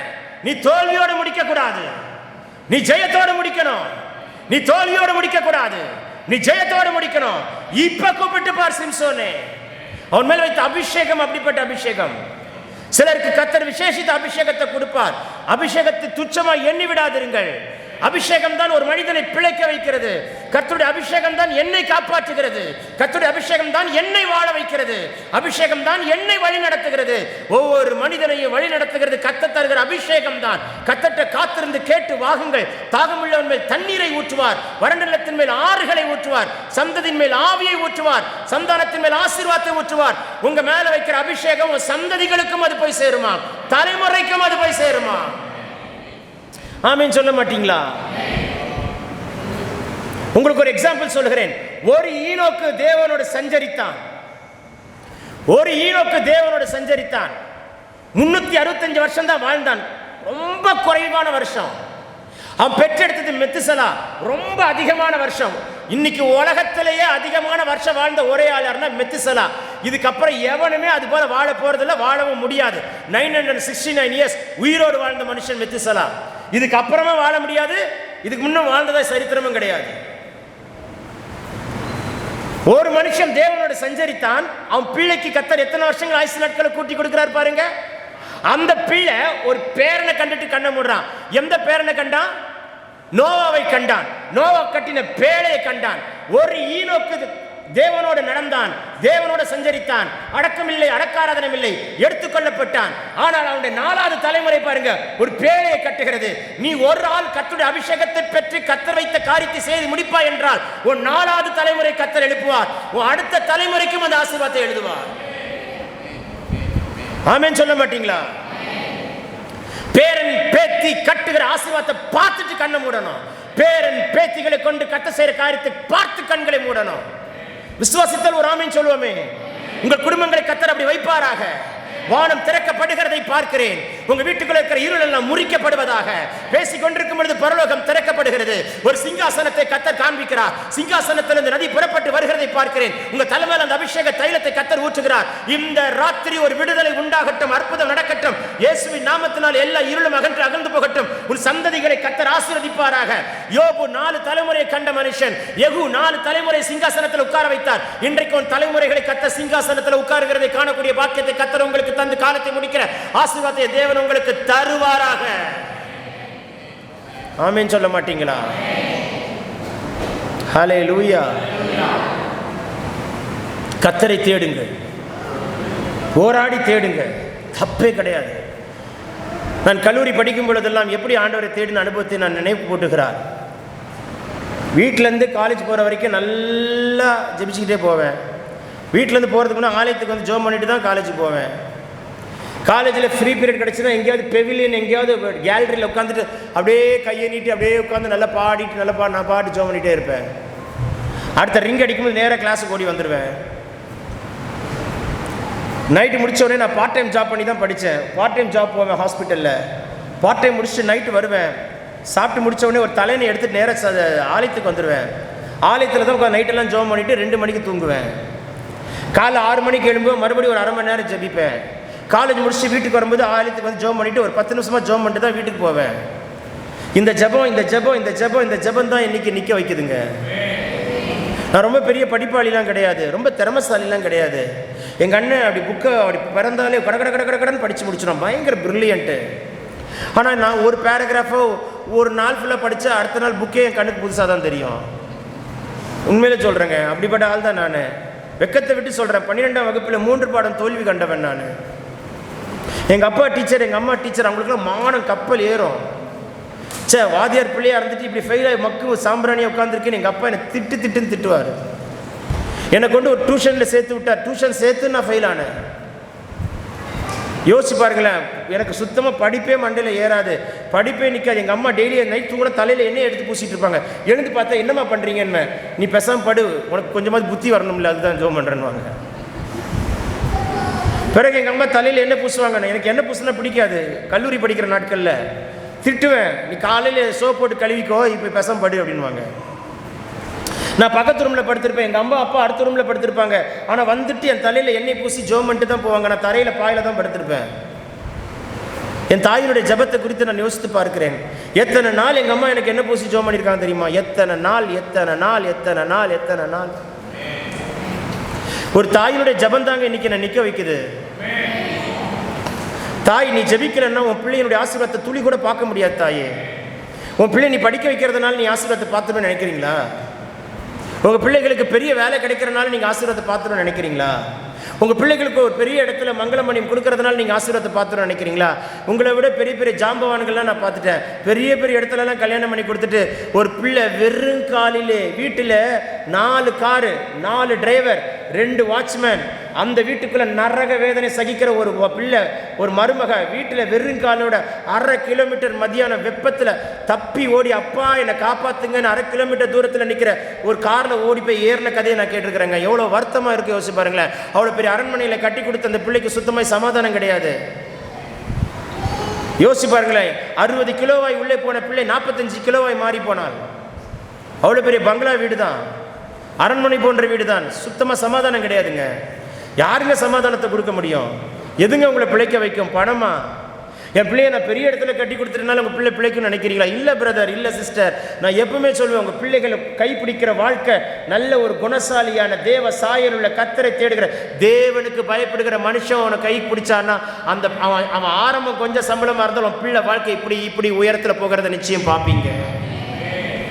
ஆமீன் சொல்ல மாட்டீங்களா? எனக்கு கல்யாணம் ஆகும்போது எனக்கு வேலை இல்லைங்க. கல்யாணத்துக்கு 1 வாரத்துக்கு எனக்கு வேலை போயிடுச்சுங்க. எங்கள் மாமனார், எந்த மாமனாருங்க ஒரு பொண்ணை கொடுப்பாரு வேலை இல்லாதவனுக்கு? எந்த மாமனாருங்க பொண்ணை கொடுப்பாரு வேலை இல்லாதவனுக்கு? நான் ஓப்பனாக சொல்லிட்டேன், எனக்கு வேலை போயிடுச்சுன்னு. பரவாயில்ல தம்பி, ஒன்றும் பிரச்சனை இல்லை, ஜோம் பண்ணுவோம், கர்த்தர் தருவார். அவர் ஜபிக்கிற மனுஷன், என்னாலும் ரொம்ப பிடிக்கும். ஜோம் பண்ணுவோம், கர்த்தர் தருவாருன்னாரு. நான் காலையில் என்கேஜ்மெண்ட் முடிச்சுட்டு சாயங்காலம் நான் இன்டர்வியூ அட்டன் பண்ண போகிறேன். யோசிச்சு பாருங்கள், காலையில் என்கேஜ்மெண்ட்டை முடிச்சு சாயங்காலம் இன்டர்வியூ அட்டன் பண்ண போகிறேன். திருமணம் முடிஞ்சு அடுத்த நாள் ஒரு இன்டர்வியூக்கு போகிறேன். ஆச்சரியமாய் கர்த்தருக்கு திருமணத்துக்கு பின்பு ஒரு வாசலை திறந்தார். மனுஷன் நம்பி கொடுத்தார். என் சம்பளம் ரொம்ப குறைவு தான், ஆனால் நம்பி கொடுத்தார். என் மனைவி டிசிஎஸ்ல ஒர்க் பண்ணாங்க, என்னை விட கூடுதலான சம்பளம். அந்த மனுஷன் நினச்சிருந்தா எவ்வளோ பெரிய இடமெல்லாம் பார்த்துருக்கலாம். ஆனால் ஒரே ஒரு பார்த்தா, என் பிள்ளைக்கு கர்த்தருக்கு பயப்படுகிற ஒரு தம்பி, ஒரு மகன் வந்தால் போதும்னாரு. வேற ஒன்றும் வேண்டாம், கர்த்தருக்கு பயப்படுகிற ஒரு பிள்ளை வந்தால் போதும். அது பிள்ளை கர்த்தருக்கு பயப்படுகிற மனுஷனாக இருக்கான், அது போதும். அவ்வளோ தூரத்துக்கு ஆராய்ந்து பார்த்து தான் செய்தார்கள் அவங்களும். அப்படித்தான் என்னுடைய வாழ்க்கையை கட்டப்பட்டது. ஆனால் கர்த்தர் எவ்வளோ நல்லவர் தெரியுமா? யோசிச்சு பாருங்களேன். அவங்க சொந்தக்காரங்க 2-3 பேர் கேட்டாங்க, வேலை இல்லையே, எப்படி நீ குடும்பத்தை நடத்துவேன் என்று கேட்டார்கள். நான் சொன்ன கர்த்தர் நடத்துவார்னு. சிரித்தார்கள் என்னை பார்த்து. இன்னைக்கு அவர்கள் ஆச்சரியமாய் பார்க்குற அளவுக்கு கர்த்தர் உயர்த்தி வைக்கிறாரு. கர்த்தரை தேடுங்க. உலகத்தில் எவ்வளோ ஆஸ்தி சம்பத்து கொடுத்துருக்கலாம், அதெல்லாம் நம்பாதீங்க. நம்பிக்கையில் வானத்தையும் பூமி உண்டாக்கின கர்த்தர் பேரில் இருக்கட்டும். எனக்கு அங்கே பூமி இருக்குது, இங்கே பூமி இருக்குது, அங்கே பூமி இருக்குது, எந்த பூமியும் பிழைக்க வைக்காது, பரலோகம் தான் நம்மளை பிழைக்க வைக்கும். ஆமென் சொல்ல மாட்டீங்களா? கர்த்தரை தேடுவோம், கர்த்தர் உங்களை பிழைக்க செய்வாராக, பிழைக்க செய்வாராக, பிழைக்க செய்வாராக. ஹல்லேலூயா. 2 சாமுவேல் 15ஆம் அதிகாரம் 21ஆம் வசனம்.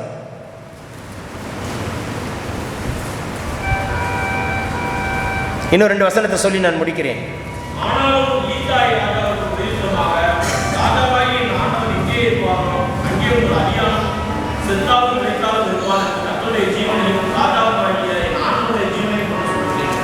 ஈத்தாய், நீ புறப்பட்டு போ, நான் எருசலேமுக்கு போகிறேன் என்று தாவீது சொல்வான். அப்ப ஈத்தாய் சொல்வான், நான் செத்தாலும் பிழைச்சாலும் ராஜாவா இருக்கிற தாவீது உம்மோடு தான் இருப்பேன் என்று சொல்வான். எப்படி ஒரு மனிதன் பிழைக்கிறான் பாருங்கள். நீ போய்விடுப்பா, நீ அந்நியன், நீ போய்விடு என்று சொல்லுகிறான். நான் செத்தாலும் பிழைச்சாலும் நம்மோடு தான் இருப்பேன் என்று சொல்கிறான். சரியான தேவ மனுஷனோடு இருந்தால் உங்களுக்கு ஒரு பிழைப்பு இருக்கிறது. நல்ல அபிஷேகம் பெற்ற ஒரு மனுஷனோடு, உண்மை உள்ள ஊழியம் செய்கிற, கனி உள்ள ஊழியம் செய்கிற, சாட்சி உள்ள ஊழியம் செய்கிற, பரிசுத்தமாய் ஊழியம் செய்கிற தேவ மனிதரோடு நீங்கள் பிரயாணம் பண்ணி பாருங்கள், கர்த்தர் உங்களை பிழைக்க செய்வார். ஆமென் சொல்ல மாட்டீங்களா? எனக்கு தெரிந்த என் சகோதரன் உண்டு, என் வீட்டுக்கு அடுத்த வீடு தான் அவர். அவங்க நாங்களாம் ரொம்ப வருஷம் பக்கத்து வீட்டில் ரொம்ப வருஷம் ஒன்றா வளர்ந்தோம். அவர் தான் முதல்ல ஆண்டவரை ஏற்றுக்கொண்டு கர்த்தருக்குள்ளே நெருங்கி வந்துட்டார். அவர் எனக்கு ஆண்டவரை பற்றி சொன்னார்னா நான் எஸ்கேப் ஆகி ஓடிடுவேன். ஆனால் நான் ஆண்டருக்குள்ளே வந்த பிற்பாடு நான் அவரோட கனெக்ட் ஆனேன். தினந்தோறும் ஜெபிப்பார், நானும் அவரும் சேர்ந்து மாடியில் உட்காந்து ஜெபிப்போம். தினந்தோறும் அவரை நானும் சேர்ந்து ஜெபிப்போம். தினமும் ஜெபிப்போம். நான் காலேஜ் முடிச்சுட்டு வந்தவொடனே கரெக்டாக 6:30 வீட்டுக்கு வந்துடுவேன். நான் அவங்க வீட்டில் தான் அதிகமாக சாப்பிடுவேன். ஏன்னா அந்த ஆண்டி ரொம்ப டேஸ்ட்டாக சமைப்பாங்க. அவர் இன்றைக்கு நல்ல ஒரு போதகராக இருக்கிறார், போகட்டும். அவர் சிங்கப்பூரில் பைபிள் காலேஜ் படிக்க போயிட்டார், மலேசியா சிங்கப்பூர் போயிட்டார். ஆனாலும் அவரோட சேர்ந்து ஜெபித்த அந்த அனுபவங்கள் என்னை பலப்படுத்தியது. அவர் தான் என்னை கர்த்தருக்குள்ள ரொம்ப அதிகமாக நடத்தின மனுஷன். எங்கள் வீட்டுக்கு அடுத்த தெருவில் ஒரு அக்கா இருக்கிறாங்க. அந்த அக்கா பேர் பாப்பான்னு, பாப்பா அக்கான்னு தான் கூப்பிடுவோம். அந்த அக்கா காலையில் 8 மணிலேருந்து 8:30 வரைக்கும் வீட்டு வாசல்லே நிற்பாங்க, எனக்காகவே நிற்பாங்க. அந்த அக்கா அங்கே நிற்கிறாங்கன்னா நான் பக்கத்தில் கட்டடிச்சு ஓடிடுவேன். ஏன்னா அந்த அக்கா கூப்பிட்டு டெய்லி தலையில் கழிச்சு ஜோம் பண்ணி விடுவாங்க. ஏன்டா இந்த அக்கா இப்படி பண்ணுறாங்கன்றக்கா டென்ஷன் ஆகி போனேன். ஒரு நாள் கட்டடி இங்கே வான்னு சத்தம் விட்டு கூப்பிட்டாங்க. ஏன் நீ என்னை பார்த்து பயந்து ஓடுற, நீ டெய்லி இந்த பக்கம் தான் போகணும் அப்படின்னு சொல்லிட்டு ரோட்லேயே தலையில் கை வச்சு ஜோம் பண்ணுவாங்க, கர்த்தாவே இந்த பிள்ளையை ஆசீர்வதியுன்னு. நான் இப்போ ஆண்டருக்குள்ளே கிடையாது. அந்த அக்கா சொல்லுவாங்க, நீ கர்த்தரை பிடி, உன்னை குறித்து ஒரு பெரிய திட்டத்தை வச்சுருக்கிறாருன்னுவாங்க. ஆனால் நான் அதெல்லாம் நம்பவே மாட்டேன். அடப்போங்க, எல்லாம் கப்ஸா விட்டு திரியிறாங்கடான்னு ஓடிடுவேன் நான். அவங்களுடைய ஜபங்கள் என்னை நடத்துறது, கர்த்தர் கனெக்ட் பண்ணுறாரு பாருங்களேன். அதெல்லாம் ஒரு நல்ல ஆவிக்குரிய அனுபவங்கள். சரியான ஒரு ஒளிய மரத்தின் நிழலில் இருந்தால் ஆசீர்வாதம். ஒளிய மரத்தின் நிழலில் இருக்கிற குத்துவிளக்கு அணையவே அணையாது. ஒளிய மரம் என்பது அபிஷேகம் பெற்ற பரிசுத்தவானை குறிக்கிறது. ஒளிய மரத்தின் நிழலில் இருந்தால் நீ பிழைப்பாய். ஒளிய மரத்தின் நிழலில் இருந்தால் நீ பிழைப்பாய். ஒளிய மரத்தின் நிழலில் இருந்தால் பிழைப்பாய். ஒரு குத்துவிளக்குக்கு இடையில 2 ஒரு பக்கம் இந்த பக்கம் 2 ஒளிய மரம் இருந்ததாம்.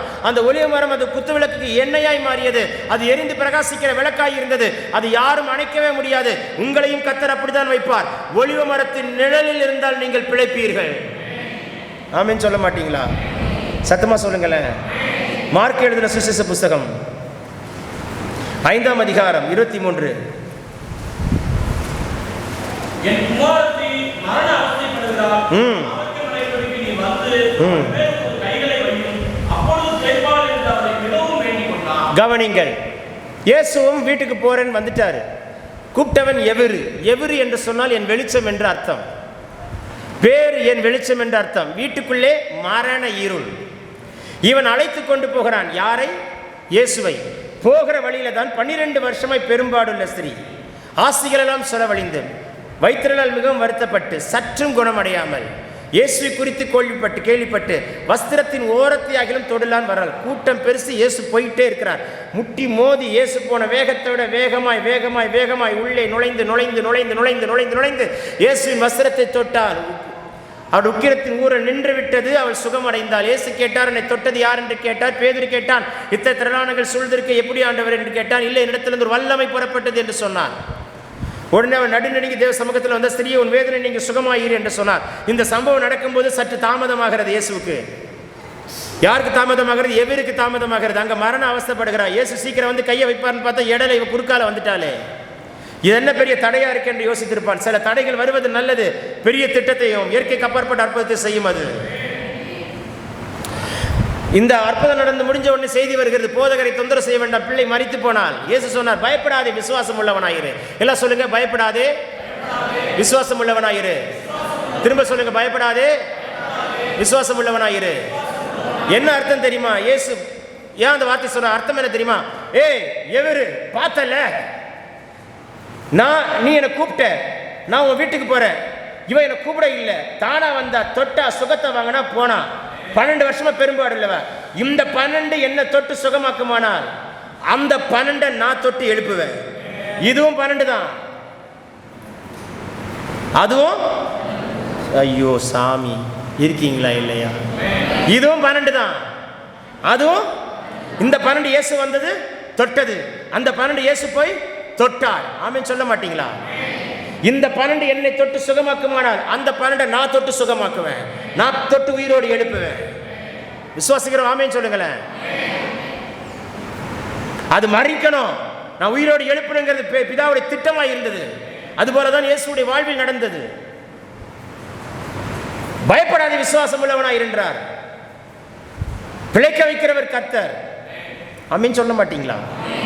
சத்தமா சொல்லுங்களேன். நீ ஒரு ஜெப ஆலய தலைவன், சட்டப்பிரமாணங்களை அறிந்தவன், உன் விசுவாசத்தை விட இவன் விசுவாசம் எவ்வளவு பெருசு. அவளே வந்தா, இடிச்சா, மோதி, முட்டி, நெருங்கி வந்து, நான் போற வேகத்தை விட என்னை விட கூடுதலா வேகத்தோடு, அதிக வேகத்தோடு வந்து என் வஸ்திரத்தின் ஓரத்தை தொட்டாலே,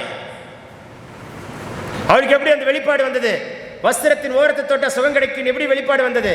ஆசாரியனுடைய வஸ்திரத்திலும் ராஜாக்களின் வஸ்திரத்திலும் தொங்கல்கள் இருக்கும்.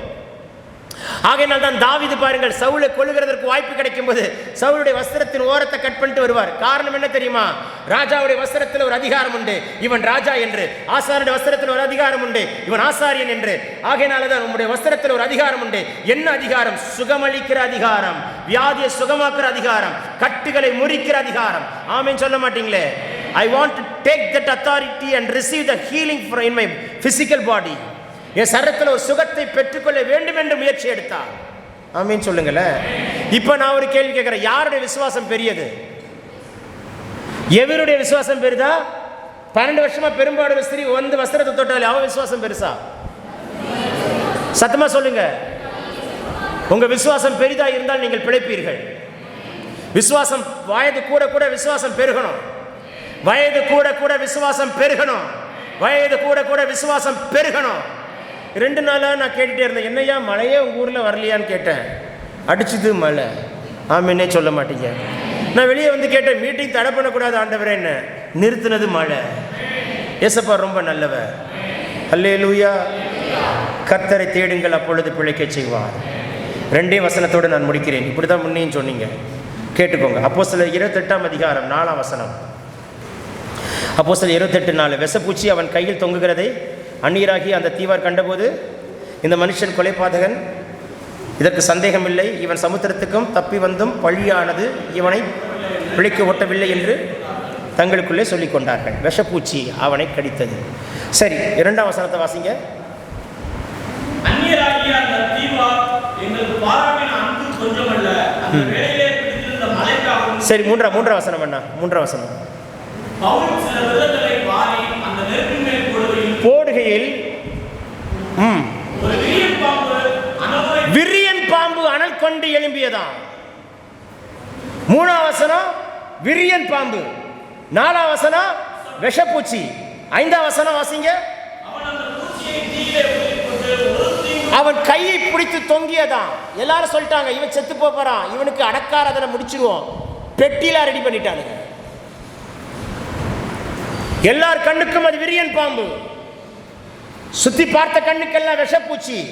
அபிஷேகம் பெற்ற மனுஷனுக்கு அது சாதாரண பூச்சி. பவுலுடைய வாழ்க்கையில் இருக்கிற உள்ள இருக்கிற அது உடம்புக்குள்ள இருக்கிற அபிஷேகம், எலும்புக்குள்ள ஒரு அபிஷேகத்தை வைப்பார் தெரியுமா? நரம்புக்குள்ள ஒரு அபிஷேகத்தை வைப்பார் தெரியுமா? இக்கோனியாலிருந்து அந்தோக்கியாலிருந்து வந்த யூதர்கள் அவனை அடிச்சு அப்படி வெளில போட்டாங்களாம். தரன்னு இழுத்து செத்துட்டான்னு சொல்லி இழுத்து வெளியே போட்டாங்க. செத்துட்டான் வெளியே போட்டாங்களாம். சீசர்கள்லாம் கூடி உற்றி பார்த்துட்டு இருக்கிறாங்களாம். வேதம் சொல்லுங்க, செத்துட்டான் போட்டவன Pavul எழுந்தானா. died and he got up. செத்தவன் எப்படிங்க உயிரோடு எழும்புவான்? சாவுக்கேதுவான சரீரத்தை உயிர்ப்பிக்கிற ஆவியானவர் கிறிஸ்துவின் ஆவி அவனுக்குள்ள அவ்வளவு பலமா இருக்கு. புரிஞ்சா ஸ்தோத்திரம். உள்ள இருக்குது ஒரு அபிஷேகம், எலும்புக்குள்ள, நரம்புக்குள்ள, தசைக்குள்ள, கிட்னிக்குள்ள, லிவருக்குள்ள, லங்ஸ்க்குள்ள அப்படி கத்தர் வைக்கிறார். That is super natural. ஆமென் சொல்ல மாட்டீங்களா? பிழைக்க வைக்குது பாருங்க. ஹல்லேலூயா. கிறிஸ்துவுடனே கூட சிலுவையில் அறையப்பட்டேன், ஆகினும் நான் அல்ல, கிறிஸ்துவை எனக்குள் பிழைத்திருக்கிறார். நான் இப்பொழுது மாம்சத்தில் பிழைத்திருக்கிறதோ, என்னில் அன்பு கூர்ந்து எனக்காக தம்மை தாமே ஒப்புக் கொடுத்த தேவனுடைய குமாரனை பற்றி விசுவாசத்தினாலே பிழைத்திருக்கிறேன். விசுவாசத்தினாலே தான் நீதிமான், விசுவாசத்தினாலே நீதிமான். நான் உங்களுக்காய் ஜெபிக்க போகிறேன். வானம் ஒரு விஷயம் நமக்காய் திறக்கப்படட்டும். இன்னைக்கு கொஞ்சம் தாமதமானாலும் பொறுத்துக் கொள்ளுங்கள். கர்த்தர் உங்களோடு பேச விரும்புகிறதை நான் அறிய விரும்புகிறேன்.